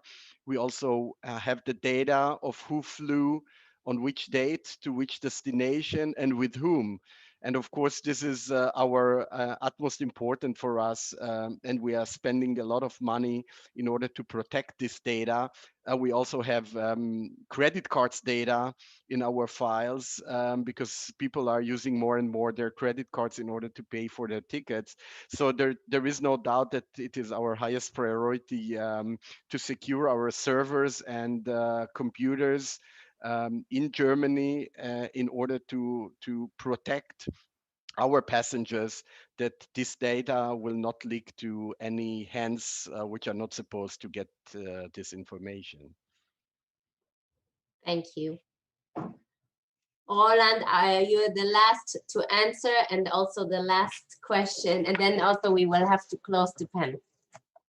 Yeah, so from my point of view, the first thing you have to state that an aircraft is safe with respect to cybersecurity. There has never been a case where an aircraft was hacked or something like that. So flying is safe with respect to cybersecurity, and I would say that there's no doubt about that. So that's the first statement which has to be said around that. But there are other threats coming with respect to cybersecurity, like manufacturing, like analyzing the data from operations. And there could be a potential for blackmailing, which would risk then the industry or the operating of aircraft. So you have to protect that, of course. So manufacturing processes, operation of aircraft is something else. But the first thing is flying is safe in itself with respect to cybersecurity. But the more interesting thing is that we're working on data platforms. Airbus is using Skywise, Lufthansa Technik is working on Aviatar, which are platforms which are collecting a lot of operational data from the aircraft. So each aircraft is producing a lot of data during each flight, and to analyze it is really, really interesting. And there's a lot of effort being taken to use artificial intelligence to analyze these data and make predictions for future maintenance activities, for failure rates of certain equipments and so on. And you have to protect these data. And this is something else because it's a huge amount of data and you have to protect them. And because there's a lot of business around that, you really have to make sure that the right people are working with these data. So it's a little bit different aspect of cybersecurity. It's more access of the data about who does what with these data. It's not really open, but there are different perspectives. Like Airbus is more working in itself on these data, while Lufthansa Technik is more operating an open platform where you can buy the data and make use out of them by yourself. There are different trends with respect to that. But of course, each aircraft is producing a lot of data and this has to be protected as well. So cybersecurity is a big issue. And for newer aircraft models where we see more digital cabin solutions, it might be an aspect as well, because the cabin will be more digital. You will have more internet solutions, more app solutions on during each flight. That is a clear trend. Nobody will accept that you do not have access to internet during a flight. I mean, this is a thing of the past where you love to be out of touch for 8 hours during a flight. This is not the future. The future is really being connected all the time, using apps on flights and so on to control your journey there. And this has to be safe as well. So we will put a lot of effort in cybersecurity, and we actually have a lab for that in our building here to work on that. So it's a big topic, but it's not such a big risky one. It's more protecting the future, I guess. I think Lufthansa just took off lunches from their flights. So I doubt they will provide us internet for free, but offer, I hope that you will speak on our behalf on that. Sure. I mean, this technology, you cannot believe, but this technology, internet on the air, is still also for the airline a costly issue. And of course, we are trying to share the cost with our passengers. But I'm sure that the products in the future will become more stable and more cheaper in the future. And this is what we are striving for. That's a beautiful final sentence. And I want to say that I think this panel, it's so interesting to have the four of you together, because actually it really represents the future. You know, the way that our logistic company will, together with research and the aviation companies, transfer us with Israeli technologies to space. I think that's a very good thing we can look forward to. And don't forget that flying and traveling will always be sexy. Let's just hope it will be affordable. And that's your job you have to do, guys. And I thank you all very, very much for your time, for those really interesting thoughts and things you shared with us. And we will surely reach out to you. We means the Israeli ecosystem and everybody else listening from all over the world. And we'll reach out to you and ask for collaboration. Thank you so much. Have a wonderful COVID-free day and see you soon. Thank you very much. Thank you very much. Thank you. Bye-bye. Bye.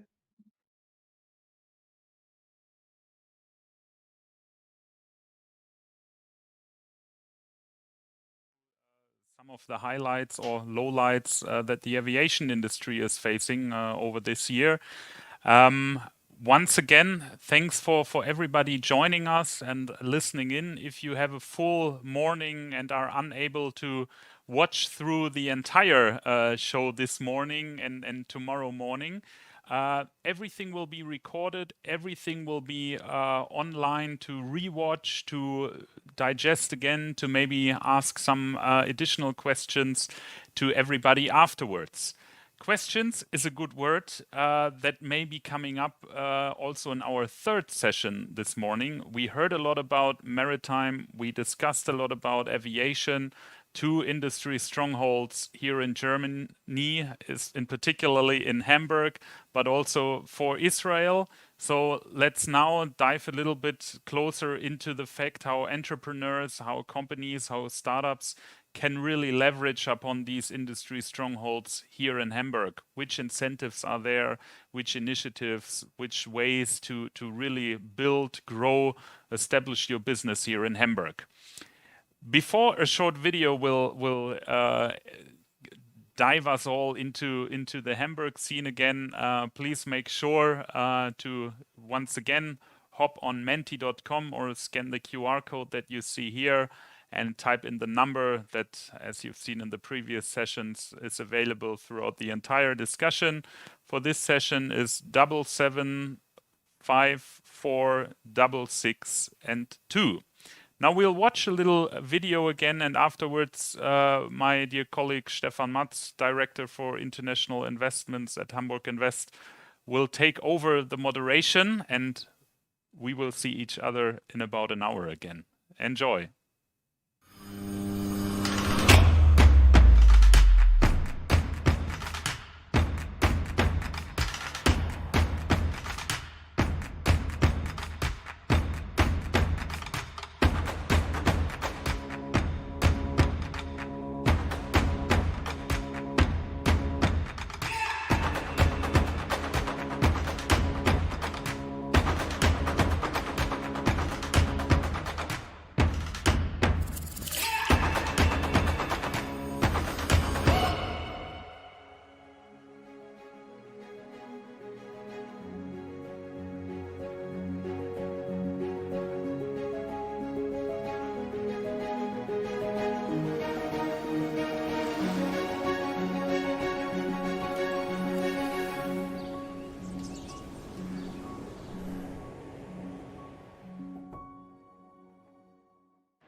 Yes, good morning also from my side, or maybe already almost good afternoon to Tel Aviv. Thank you, Johannes, for giving us the introduction to our third panel or third round of this morning. It's my pleasure to be the host or the moderator of this session. My name is Stefan Matz. Like Johannes introduced already, I'm in charge of the international section of Hamburg Invest for international investments. And we have an interesting team of persons together. We want to introduce Hamburg as a business location. We want to give you an insight into what Hamburg has to offer to you as an entrepreneur, as somebody running a startup company. We like to introduce how you can make money, how you can earn money, how you can also return investment back home. And I highly appreciate that you're joining this session today. Like Johannes introduced, we have the chance to collect questions. You see on the bottom of your screen the line with the code. So I'm very much excited to see your questions later on to go into an open discussion. And I'd like to introduce our first speaker for this session, who is Yevgeny Narodetsky. Yevgeny is actually working with us, with Hamburg Invest. He is in charge of several countries, starting from Central and Eastern Europe all the way down to the Middle East, trying to promote Hamburg as a business location and trying to attract companies into Hamburg. Yevgeny has joined the company about 8-9 years ago. Before that, he studied economics in Hamburg, finishing with a Master of Arts. And he also got a part of his education in Toronto, in Canada, and St. Petersburg in Russia.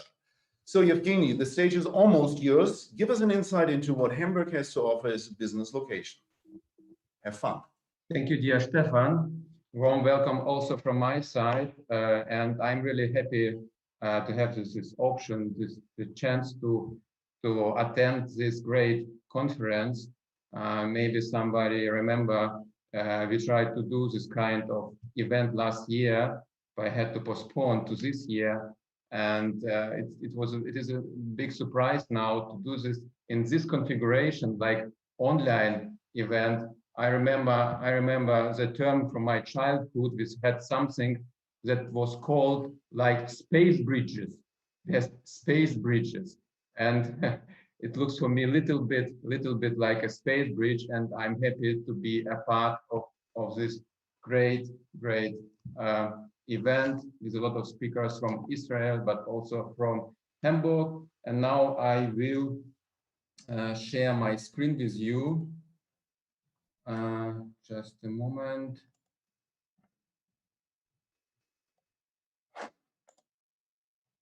Yep. Yes, you see.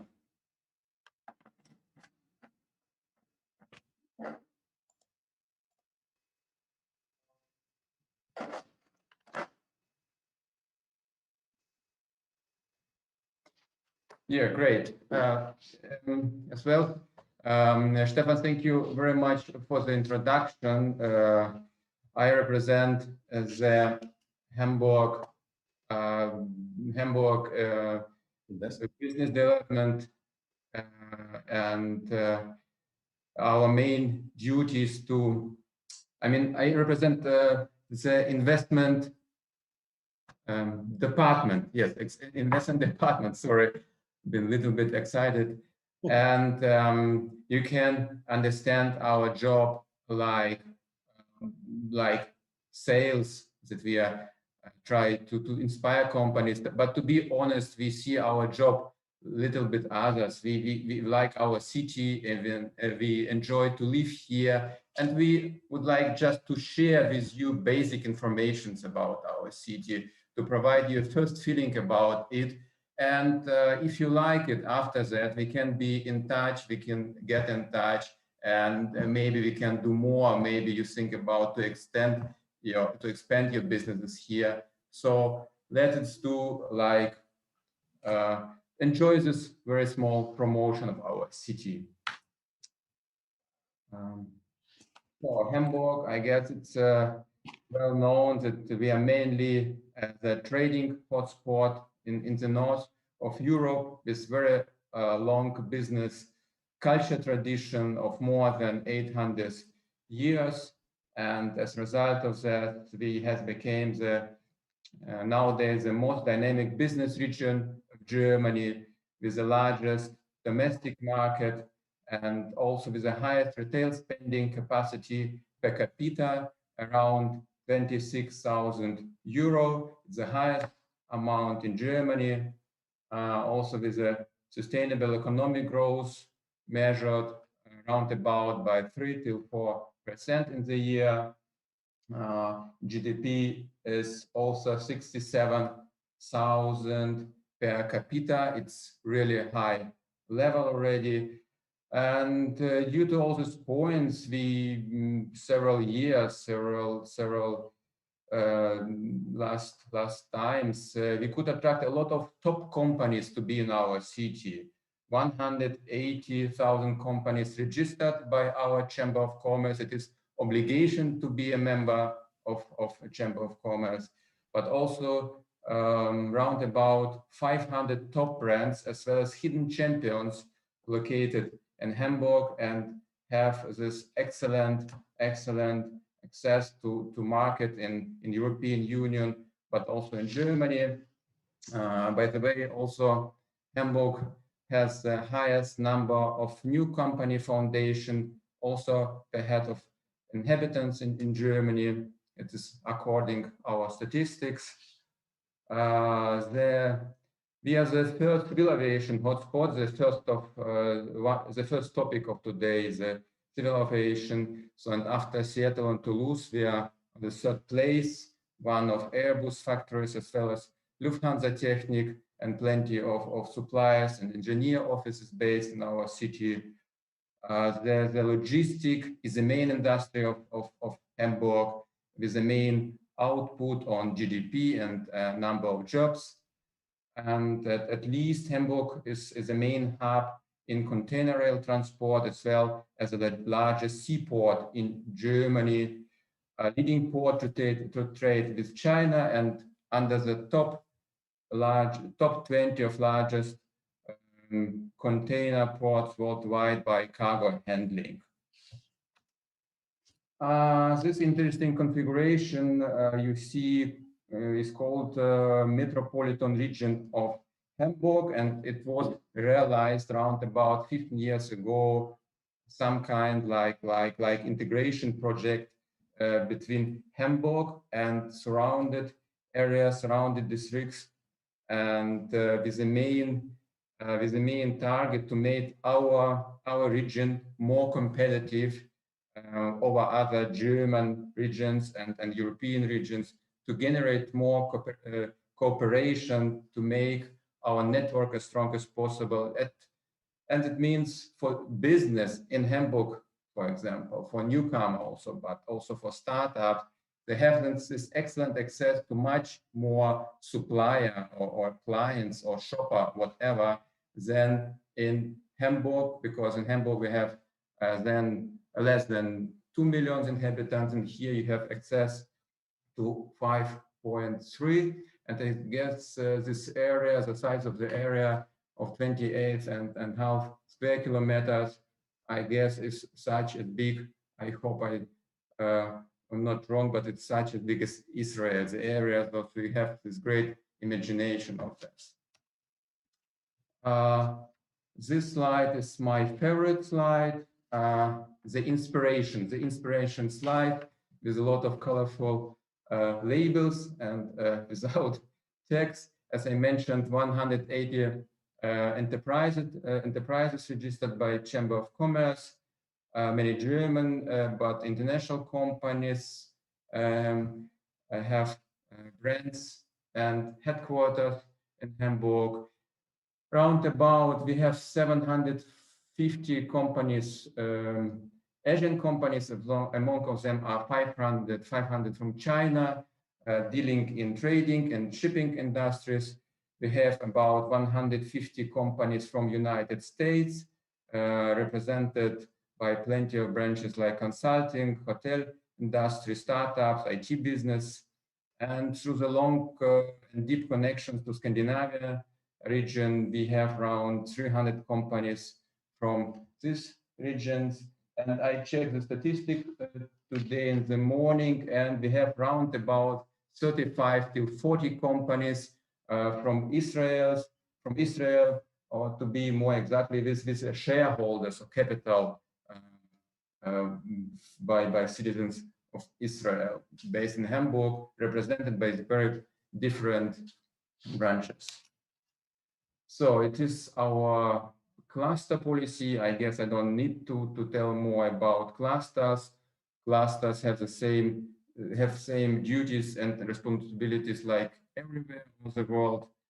You have a list with our clusters here, which support future-oriented industries, provide this kind of services over one hand.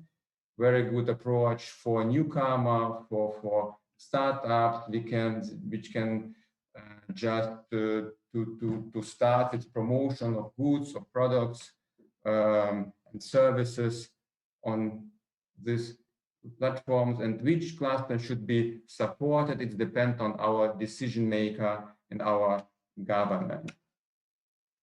And the last slide about us, about our agency, about Hamburg Invest. We belong completely to the city of Hamburg and are financed by our government and based also under the roof of Economic Authority of Hamburg. And our main duty to inspire companies from all over the world to expand their businesses to Hamburg, to establish an own company in our city, to bring knowledge, know-how, create jobs. And we provide all kinds of services. We try to assist by providing needed information about our location, about industries, what are several steps by establishing a company, what are costs, taxes, helping entrepreneurs by getting visa, residence and work permissions, support entrepreneurs by searching for advisors, banks, offices, launch and introduce newcomer in our large network and bridge this, I would say, gap of mentality between locals and not locals, between Germans and not Germans, foreigners, between government and authorities. So it is our business. Yes, thank you very much for your attention and hope to see you later. And I shift back to you, Stefan. Thank you very much, Evgeny, for your insight into Hamburg as a business location. The wording of the gap mentality is interesting, but I think this is exactly what we are doing. Let me introduce our next speaker, Ophir Angel. Ophir is chairman of Oren Israel. Oren is an internationally active group of companies in the field of consulting and auditing. Ophir himself started his career about 20 years back as a certified public accountant and then grew his business. Besides your main position, that's what I know, you're also the chairman of Antea. Antea is a group of consulting firms working globally, active in more than 70 countries with more than 300 offices. And I'm very much looking forward to seeing your introduction. And let me get to the title, Return on Investment for Israeli Entrepreneurs. The stage is yours. Thank you very much. Let me share the screen with you. Hope you can see that. Perfect. Yeah, okay. So other than coming to Hamburg to just for fun or making business for fun, I'm assuming that part of you are coming to Hamburg also to earn some profit. My first experience with Hamburg was about 15 years ago. I arrived, it was minus 20 degrees. That was my welcome, but it was amazing because everything was white, including the big lake over there. Actually, I arrived to Hamburg not only for fun, also to make business and to have some profit. And I put together in this coming slides, 5-6 slides, the main question that usually entrepreneurs asking us when they are coming to a different location, mainly also to Hamburg, and let's say the unique question that we can see. So the most common question from Israelis, investors, and entrepreneurs regarding or from the field of taxation and corporate structure. And you can see in the title, return on profit or the profit from Hamburg back to Israel. Again, assuming that this is part of your goals. So let me give you a short brief regarding main questions that you need to reflect on once coming to Hamburg, in that case also to Germany. But I will focus in the examples regarding Hamburg. Sometimes you are thinking about withdrawing profit back, but in some cases, you would also consider leaving profit in Hamburg for future investment in Hamburg or maybe in Germany and Europe. So also this is part of the consideration that you need to discuss that with yourself when structuring your business plan. So first of all, leaving profit in Hamburg, this is one option. Second option is probably all of you know is the regular dividend distribution. I will consider that in a few minutes regarding the taxation and the double tax treaty. This is the most common dividend distribution. The second or the third one is profit transfer. Profit transfer is unique and it's not like your regular distribution of the dividend. Again, I will explain that in a minute. And you have salary withdrawing and loans and interest that you invested in the company. So generally, this is quite common for any location that you will arrive in the world and you're thinking about exporting your activity or doing some collaboration or joint venture with a local partner. You would think about those topics. You need to consider them in your business plan, and in a minute I will elaborate why. The most common legal structure in the last 15 years that we are assisting companies arriving to Hamburg, I think that more than 80% of our client chose the structure of GmbH, GmbH, which is the most common, let's say, structure.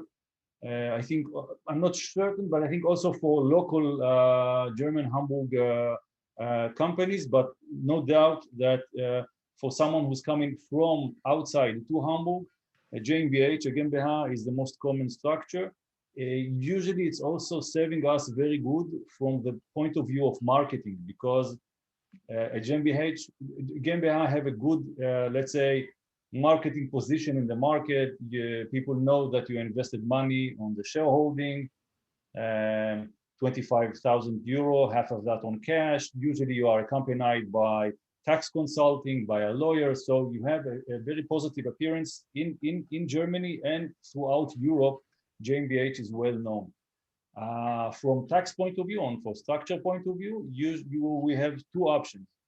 Israeli company holding GmbH in Hamburg. This is the, let's say, one of the most common options. And the second option is Israeli shareholders holding directly in Israeli company. This is the second most common structure. Both of those structures will influence the profit shifting or the withdrawing of profit later on. In the next slides, you will see that. The third option is establishment of a branch in Hamburg, which is a little bit different. Again, I will elaborate. So keep in mind, usually those are the three options. Sometimes you are taking fourth and fifth options like partnership, joint venture, and such. But I would be focused on the most common just to give you the direction when you are thinking about starting your business, coming for a joint venture, or as a single entrepreneur.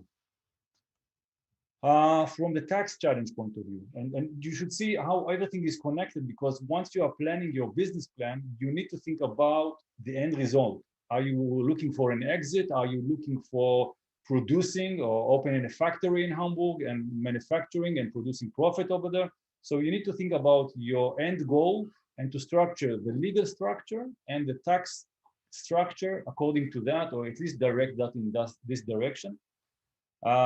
So one of our main consideration is what is your ongoing profit, how we are going to manufacture the profit, and the question of an exit in the future. Are you looking for an exit? Are you looking for a long run relationship? Are you looking for investor to join you? So keep that also in mind. 3 or 4 unique phrases and items regarding that again you need to consider. There is a quite common definition of control and management. I'm sure part of you already heard about that when you are coming to do business somewhere else. In our case, just imagine that you have management in Israel and a factory in Hamburg. In that case, it would be a question of where is the control and management? Who is leading the day-to-day decision-making? Is it done in Israel or is it done in Hamburg? In that case, that will influence the taxation in both countries. We need to discuss that before, we need to plan that. The most, let's say, easy position is that you have your control and management in the same place that your factory or your joint venture is existing. But in case it's 2 different places, like Tel Aviv and Hamburg, then we need to consider that and to prepare that in advance. So, and this is related to the transfer pricing topic, because then we need to explain to the both tax authorities, the Tel Aviv and Hamburg, Israel and Germany, what is the split of the profit between both countries, and we need to plan that in advance. Of course, we have our double tax treaty, which is the double tax treaty between Israel and Germany is quite good, and we have quite a lot of capabilities to save taxes, or at the very least make sure that taxes in both countries will not be double taxation, but will be only single taxation, balancing between the 2 countries.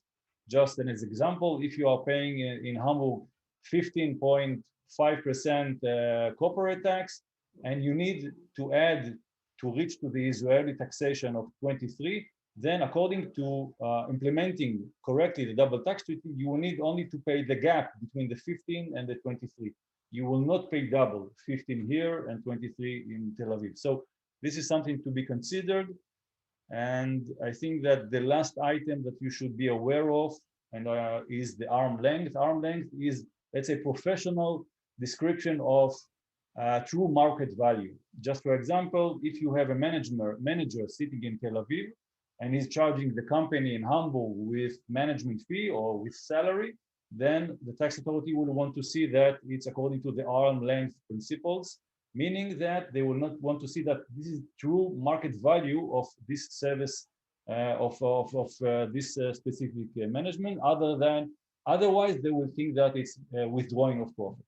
So again, those are the topics you need to think about: the legal structure, the tax implication. As I mentioned here, a few points, and let me just give you a short example. If you have your corporate tax in Germany, which is 15% plus the solidarity tax, you're reaching 15.825. Upon that, you have your trade tax. In every location in Germany, the trade tax is a little bit different. Other locations are could be quite higher than that. So you have your 16%. Altogether, your corporate taxes on your profit from the company, in the company, will be 32.275.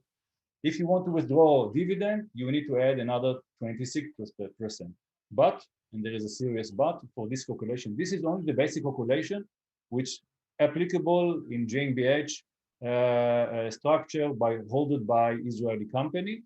And you're obviously asking, okay, looking like a lot of taxation, what can we do about that? So you should be It is because we have several solutions how to minimize this taxation.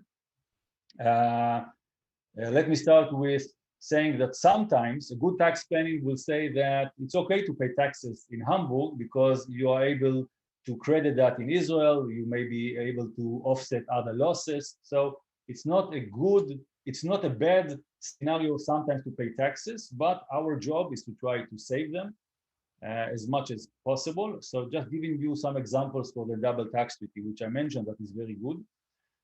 Regarding the paragraph of dividend, for example, you saw in my previous slide that it's supposed to be about 26, but this is the situation if you are not working according to the double tax treaty. According to double tax treaty with Israel, you are able to pay between 5 to 10%, which is a serious, let's say, discount on the taxation of dividend that you will pay in Hamburg. This is one option. Another example is interest. Interest is taxed only 5% between the countries if, again, double tax treaty is applicable. And one unique, very unique paragraph in the double tax treaty, which actually we are using that quite a lot for Israeli entrepreneurs that are coming to Hamburg, is royalties. This unique specific paragraph in the double tax treaty with Germany, saying that royalties that will be withdrawn from Germany to Israel will be zero taxation in Germany, but only tax in Israel, which is very unique. This is allowing us to do some good tax planning and quite a lot of high-tech technology, IP knowledge that is coming from Israel to Germany, even if it's a joint venture or if it's a single business that you are taking yourself. If we have the option to use this knowledge and to define payment as royalties, we are able to save quite a lot of tax. And again, let me remind you, it's very special for the German-Israeli double taxing. So, and if you are coming from the high-tech, pharma, technology, then you are usually have an ability to use that because you are bringing knowledge and R&D from Israel. Last and not least, I mentioned the option of a branch, and establishment of a branch is enable us to transfer the profit after paying the first part of corporate taxation, transferring the profit to Israel without any dividend tax, because once you have a branch, you have head office in Israel and a branch in Hamburg, and this is one entity, legal entity. Therefore, the profit belonging to the head office, and we have no dividend tax, which this is quite unique. And especially there is all kind of legal implication need to be discussed, but basically keeping that in mind that not only open a daughter company, but also open a branch in Hamburg will might serve you good, and we need to think about that. That was my very short explanation regarding, let's say, the ability of taxation and legal structure to combine and connect with your business plan. Let me just say that we have a very nice office in Hamburg and in Tel Aviv, and if you need any question, please feel free to contact us. We'll be happy to assist in Hamburg and in Israel. In the end of my slide, you will see all our partners, contacts, details if you want, and probably you'll be able to receive this presentation later on. So briefly, and if you have any question, I'll be happy to answer later on. And thank you, and I'll transfer the screen back to you, Stefan. Thank you very much. Thank you very much, Ophir, for giving us an insight into such a complex topic as the taxes and auditing in a nutshell. And I think the major message must be, if you are interested as an entrepreneur, as a company, to go more into details, then get in touch with Ophir or Dirk Peper, who is running the office over here in Hamburg. Thank you very much once again, and I hope there will be some interesting questions later on. Let me introduce our next speaker, who might look familiar to you because you saw her probably in the first session as the moderator, Veronika. Veronika Reichbrot is running our startup unit at Hamburg Invest. She is the director of the startup unit. The startup unit is giving information about how to establish, how to do networking, how to do marketing. She is also promoting Hamburg as a location for startups globally. This is what we do sometimes together, like we do it today. I'm very much looking forward to hearing what you can introduce to us as startups expanding into Europe? Stage is yours. Thank you very much, Stefan. And as you correctly said, I'm a close colleague of yours and Yevgeny. Well, Yevgeny has a more international focus. For me, it's the startups. I'm sharing my screen now. And so if Yevgeny gave a small outline about what Hamburg looks like for businesses, and for me, it's I will focus now on the startup together, of course, with we just heard about the legal structure and tax for companies, for startups being interested in Hamburg. But what does a startup hotspot look like? It actually looks like this. This is a general overview of what's happening in Hamburg. And while Yevgeny gave an outlook of the metropolitan area of Hamburg, for me, it's Hamburg itself, and Hamburg has roughly 1.8 million inhabitants. Of course, not all of these people are working, but some of them are. And if you look at the startup ecosystem, these are the offers that are applicable for startups in Hamburg, but also, of course, for international startups and founders who are interested in the startup hotspot Hamburg. What do we do with the startup unit? And the startup unit, as mentioned before, is part of Hamburg Invest. Hamburg Invest, the business development entity of the city of Hamburg. We provide orientation. We work with very close. We work very closely with all partners in Hamburg. Having said that, Hamburg Invest is a public institution, and also the city of Hamburg, not only 1.8 million, but it's also city-state. So the advantages of such a city are that the distances are very short and you have very close collaboration with partners in Hamburg. So I would like to use the time next now to give you, well, first of all, a little closer view into Hamburg. So as Yevgeny also mentioned before, the GDP in Hamburg is quite big. Last year, we had 23 million. And then also Hamburg as a city has quite or as a federal state, actually, Hamburg is not just a city, but it's also a federal state, has quite a high purchasing power. This could be especially interesting for startups who deal in the field of commerce, for instance, approaching people or people directly.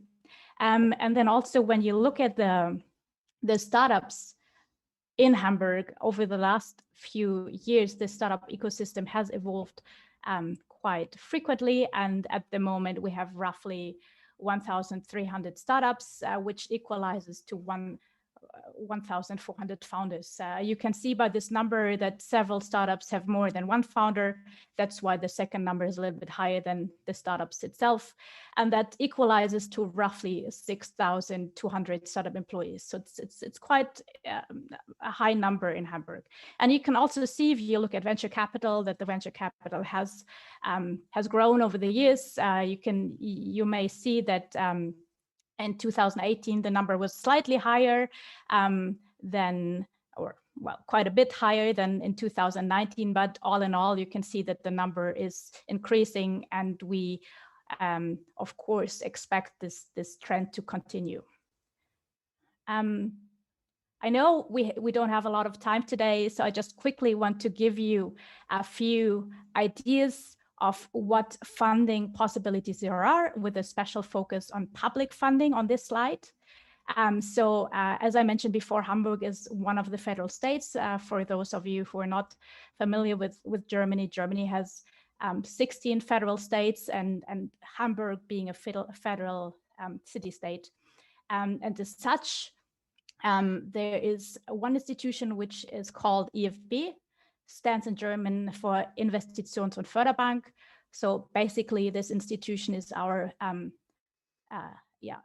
federal development bank, and they have 3 different possibilities of giving money to founders. So these 2 are grants. So it's more or less a public funding. So I'm talking about InnoFounder, which is it's a project funding. So InnoFounder is intended, as you can see here, for very early stage up startups, and the funding can give up to 75,000 euros. And then in a ramp up is at a later stage up to 150,000 euros. And then you also have a fund which can give up to 1 million euro. And these are all possibilities from our Federal Development Bank in Hamburg. The most important thing is here, though, that startups that are interested in this funding, they have to move the head office to Hamburg. So this money is applicable for international founders, especially in a ramp up has been used by international founders, but it's only applicable for startups that bring their core business to Hamburg. And then Exist is another funding. It's a federal funding from which is applicable for startups coming out of the university context. So for people that have worked in universities or are currently studying. Also, I'm just going to touch on this very briefly. And then more importantly, the High-Tech Gründerfonds is also, it was in the past, it was started by one of our ministries on a federal level. It's a fund. So for the High-Tech Gründerfonds, as well as the Innovationsstarterfonds, you have to give equity. So these are more like a venture capital applicants, but the High-Tech Gründerfonds, as I just started, is also interested in financing international startups. However, you should have less than 500,000 euros investment, and you should be younger than 3 years old. And also for this program, it's very important that you will move your business to Germany, and that most of the money is invested in Germany. So this was just a brief overview. I'm happy to elaborate more on this or put you in touch with the people in charge of the programs. My role, I'm just a generalist. I know about everything in Hamburg a little bit, but then when it comes to the core, I will put you in touch with the experts. Also, venture capital in Hamburg is growing. We have one fund that's also a direct bridge to Tel Aviv. So the Deutsche Telekom Capital Partners, they have one of their offices in Hamburg together with Tel Aviv, Silicon Valley, and Seoul. And they have more than 1 billion from corporate and institutional investors. So this is like the biggest venture capital fund we have in Hamburg. They invest all over the world, not just in Hamburg. But we also have smaller venture capital firms such as Hafen Capital, for instance, was recently started, who invests between 250,000 to 5 million, and in separate cases up to 10 million euros. So these just 2 examples. There's more, of course, but I just want to give you a sneak peek into what's going on in Hamburg. And then also very strong in Hamburg is the business angel side. So there's several organizations who are bringing together business angels with startups in Hamburg. One of them is also organized by the IFB, the institution I mentioned before, but there's also business angels that are, for instance, organized by the neighboring state of Hamburg, Schleswig-Holstein. For startups, it doesn't matter. All of these are great networks. They have a range of business angels in their network. And this is something I'm going to talk about tomorrow. Yevgeny also briefly mentioned this. The unique and special part about Hamburg is really that we have a lot of companies. Evgeny mentioned we have 180,000 companies registered with our Chamber of Commerce. Some of them are in these clusters. And this is really, I think, for startups amazing because there's a great network of possible clients. Yeah. And of course, see you in Hamburg. That was it. And please, if you want to know more about the things I quickly touched up on, do find me on LinkedIn. You see my name underneath. And that's it. Thank you. Perfect. Thank you, Veronica. Thank you also for speeding up. I know there's a lot to say about startups and our opportunities. But on the other hand, we are also a bit sharp in time. I know that in particular, Omri, who will be our last speaker today, has the directly following appointment later on. So I hope you can save some more minutes, Omri, because I like to introduce now as our next speaker, Carsten Ovens. Carsten got his education in Hamburg, and if I'm not wrong, also in Sydney, Australia. Carsten has about 2 decades experience in politics. Carsten has been in business development and management consulting throughout Europe. In your political time, you have also been for 5 years a member of the Hamburg State Parliament. And early last year, you took over the position as Executive Director of ELNET, which stands for European Leadership Network. Carsten, let us have an idea about strengthening Israeli-German relations. Stage is yours. Thank you very much, Stefan. And with respect to the time, I only have a very brief presentation, and I'll just flip to, I think, the 1 or 2 most relevant charts. So let me please know if you can see the presentation. It should work now, right? Yep. All right. So let me just very briefly introduce ELNET. ELNET, called the European Leadership Network, connects Israel and Europe already since 2007. We have a strong focus on foreign and security policy, combating all forms of anti-Semitism, but in particular, also a focus on fostering innovation between, in my case, the German Mittelstand and the Israeli startup sector. So we just recently launched the German-Israeli network of startups and Mittelstand, which is a completely new program built almost from the scratch. It is co-sponsored by the Federal Ministry of Economic Affairs and Energy, so in the German capital. And what we do is already in the name of the initiative of seen in our logo, we connect the German Mittelstand companies with Israeli startups. And there are basically 3 major reasons for doing that, and 3 obstacles both sides face. So first of all, it's a lack of access to the market. Second, it's a lack of transparency regarding players. And last but not least, it's a lack of internal resources, usually on actually both sides, on the Mittelstand side, so the small and medium-sized companies here in Germany, and on the startup sector. So that's what the Bertelsmann Foundation, one of the largest private foundations in Germany, found out end of 2019, and published in a report. And we build on that, address those obstacles to support Mittelstand and startups at the same time. So we are building this network now, and it's an invitation to participate. We will bridge the gap between startups and universities, German cities and municipalities, and in particular, German mid-sized companies and potential investors. So we have a strong focus on digital health, on safe and smart cities, on cybersecurity, and on green tech. So a lot of those industries that are strong in Hamburg, like Veronica just explained earlier on, the digital health or the health sector in general. And we all know about the huge congress that is taking place in Hamburg next year, where it's everything is about mobility and future mobility, so safe and smart cities. So that's what Hamburg is strong in already.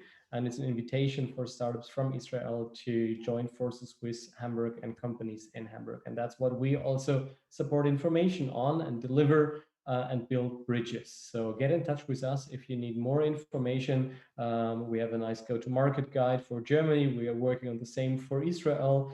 And with our ambassadors network in Germany and Israel, at the moment, we have more than 150 voluntary ambassadors throughout Germany, several of them based in Hamburg, plus several of them based in Israel, to connect Tel Aviv and Hamburg. And last but not least, it's not only us, it's not only Elnet who's doing that. We have quite a nice list of partners. All of you will know Startup Nation Central in Israel.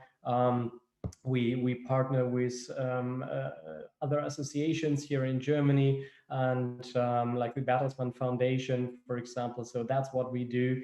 And please feel welcome to get in touch if you need more information, if you want to visit our events. So far, most virtual, obviously, later on, hopefully also in person. So by saying that and giving you the fundamental reasons why we need programs like that and why so many partners are teaming up in order to build more bridges between the German Mittelstand and the Israeli startup nation, I'll let it be for here. And please get in touch if you need more information. Thank you very much for listening and looking forward to get in touch with you soon.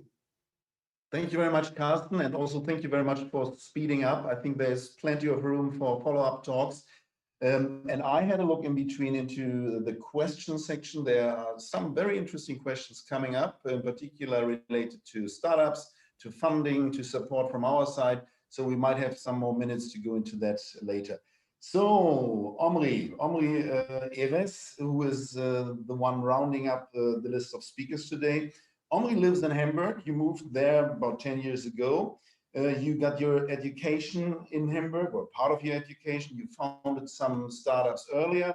And then in 2017, you founded or co-founded Coinix, working on cryptocurrencies and investing into blockchain companies. I'd like to know your personal experiences you have been doing, and if you give us an insight into opportunities, challenges, do's and don'ts, or likes and dislikes. Omri, stage is yours. Can you hear me well? Yep. Yeah.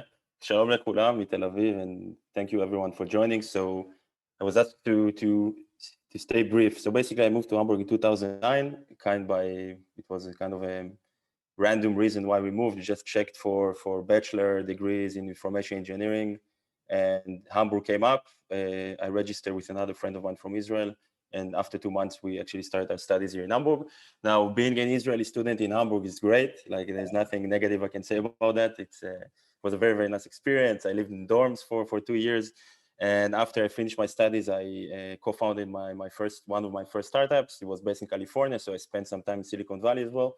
And after around 2 years, I closed down the startup and started my freelance activities here in Hamburg. I was mostly developing Android apps for a very long time. So I was a solo entrepreneur, freelance, doing some freelancing, which is, from my experience, Germany is not so freelance friendly, if I say it in a delicate way, because I had a very negative experience with actually getting a visa every 2 years. So I had to basically get a visa every 2 years, and it was a very, very long process. Sometimes I had to go at 4 a.m. to wait out in the cold for 3 hours just to get an appointment and so on. So it was very, very, a negative experience. I even tried to contact some people with some key positions, but no one actually lifted a finger to help. It was quite frustrating. I'm happy to say that now last year I got like an unlimited visa. So it took actually 11 years, a couple of failed startups. I co-founded the company here, which I'm employed in. I was very successfully doing freelance activities. So I paid all the taxes and everything here, and it still took, I have a baby newborn. So after 11 years, and at the end I got a visa, which is with unlimited period of time. So that's nice, but I would wish, like, for my experience, that Germany, everyone expressed it so nicely that, in general, Germany is an entrepreneur-friendly country. But as a foreigner, freelancer, co-founder, and employed in my own company, this combination is just something that the authorities here couldn't deal with. So I was a very complex case of getting a visa. And I would love to see here, that there is some kind of a special visa for entrepreneurs, because, as an entrepreneur, their life is anyway more complex. Sure, you all know it. There are some dark times, and it can be very complex. And I would love to see some kind of a special visa status for this kind of people, basically, like me. So on the positive side, I've been involved in a lot of different ventures here, a lot of projects that didn't even see a day of light, but at the end of 2017, I co-founded the Recoinix Capital, which we're, I think, the only blockchain investor in Hamburg. So we are very heavily, actively investing in cryptocurrencies and in blockchain technology. Of course, I'm leveraging my network from Israel and here in Germany in order to get these opportunities. And I've been very active in kind of non-profit activities here in the blockchain community here in Hamburg, just educating people to learn why this technology is important and why it's part of the future. I guess if I put my investor hat for a second, so I think like the banking system here is quite as well not so international friendly, because as someone that needs to do some wire transfers outside of Germany, it took, I think, only at the beginning of this year I could actually use my online banking to send money outside of Germany. So before 2020, I actually need to fill up a paper, which is kind of an absurd, right? We talk about innovation and progress, and every time I need to send money outside of Germany, I had to fill a piece of paper. So the Hamburger Sparkasse were a bit late, but now I can do it part of my online banking. So in this kind of banking infrastructure, there's always a way forward, I guess. Except of that, like if you would ask me, that I will stay for 11 years, of course, after the studies, I will tell you no way. Love caught me on the way, and we have a beautiful baby boy, so we are currently here. And yeah, that was, in general, I have to say that living in Hamburg as a foreigner, as an Israeli, is a very positive experience. A lot of people are really curious or misinformed about the situation in Israel, so I have a lot of discussions over the years, about our conflict, and a lot of Germans are kind of misinformed, or maybe saw some facts which are not true. So I'm trying to make this discussion progressive. Yeah, that's it. If you have any questions, feel free to ask. Yeah, thank you very much for your time, and I hope I was short enough. Thank you very much, Omri, for your time. I know you are tough in time. Thank you very much also for your very personal statements. Let me put one question to you. How about English? Is English normally spoken in Hamburg? Can you get along with English? Probably you are fluent in German, that's what I guess. But can you normally talk to shop owners or to people in the street in English?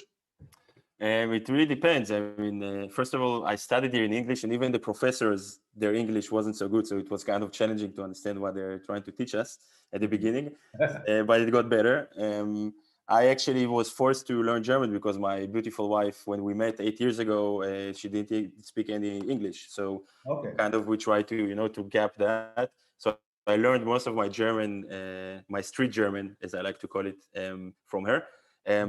I think it depends. It's a generational question, right? Because most of young Germans do speak some level of English, but because, and I think this is my theory, I think, yeah, we grew up in Israel when the TV is not dubbed. So we hear English all the time through the TV. So this is kind of a passive way to practice our English, but here it's all dubbed to German. So when most Germans, when they grow up, when they watch TV, they watch it all in German, and kind of they have no direct way to practice a language. And the key is the only key, basically, of learning a language, to practice it all the time. So I do see that Israelis in general, come out to the life when you're, let's say, 18. They have a higher level of English, but I do believe that most young Germans, at least, are talking English. So it wasn't a problem. A language barrier is always a problem in the beginning. I mean, but as a foreign student, you don't need a lot of language, so it's fine. Everybody speaks English, and Thank you for your honest and open words. I think we have just some minutes left, and I have scrolled through the questions. I like to pick the first one out of this. Maybe it's a question I think that Ophir or also Yevgeny should give a short statement on.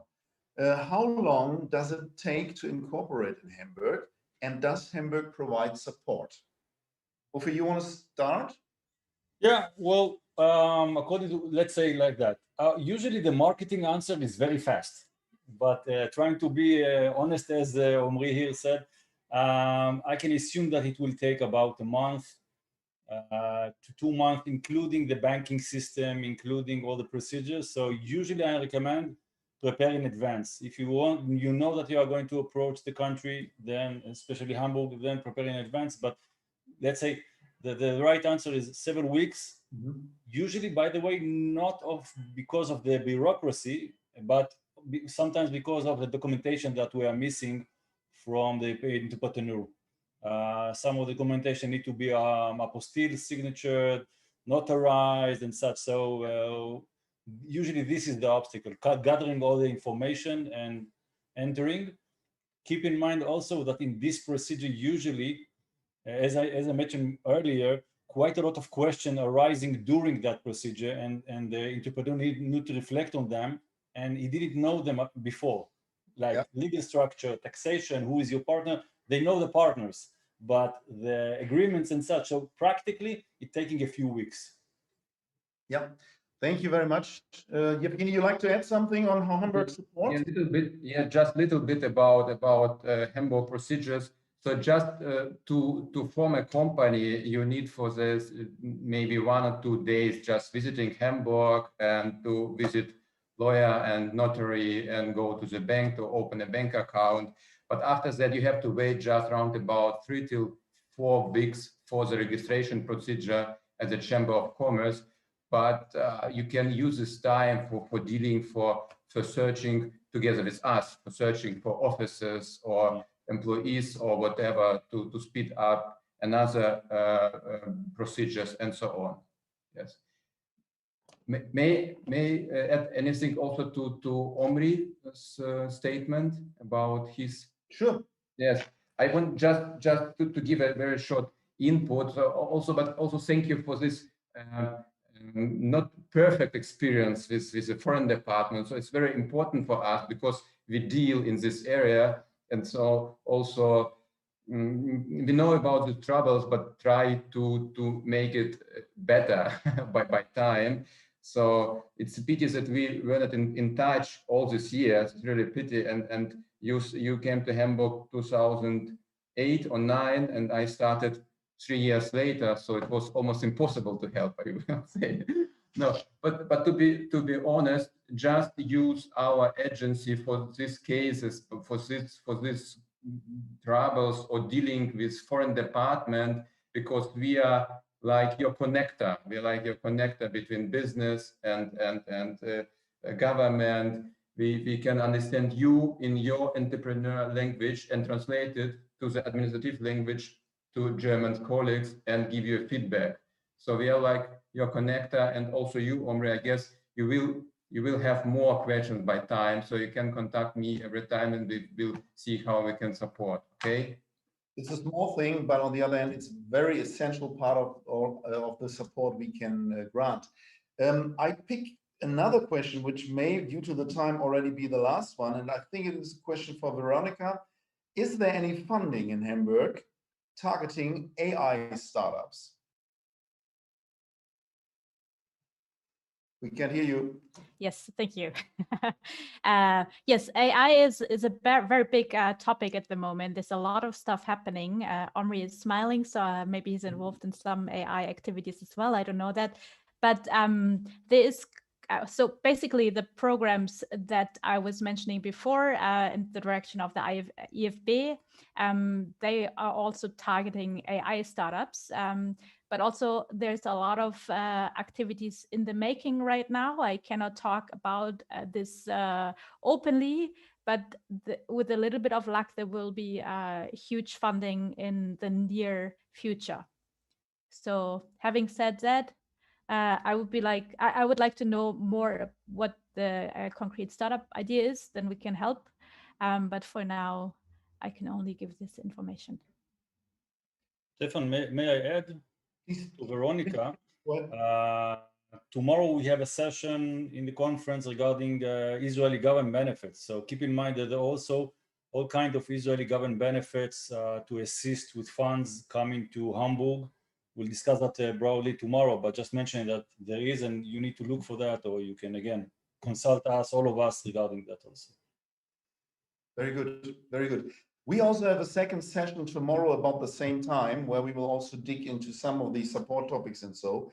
I just scrolled through the questions again. There's one very interesting question coming from an entrepreneur from Israel. And he is asking about visa issues. How long can I stay in Germany? How do I have to apply? This is something we are very happy to follow up on with you. Get in touch with us. I think it is too much and maybe also too specific for the moment, and time is flying. So for the moment, I like to thank everybody participating, in particular you, ladies, gentlemen, as the speakers. It was my pleasure to moderate this panel.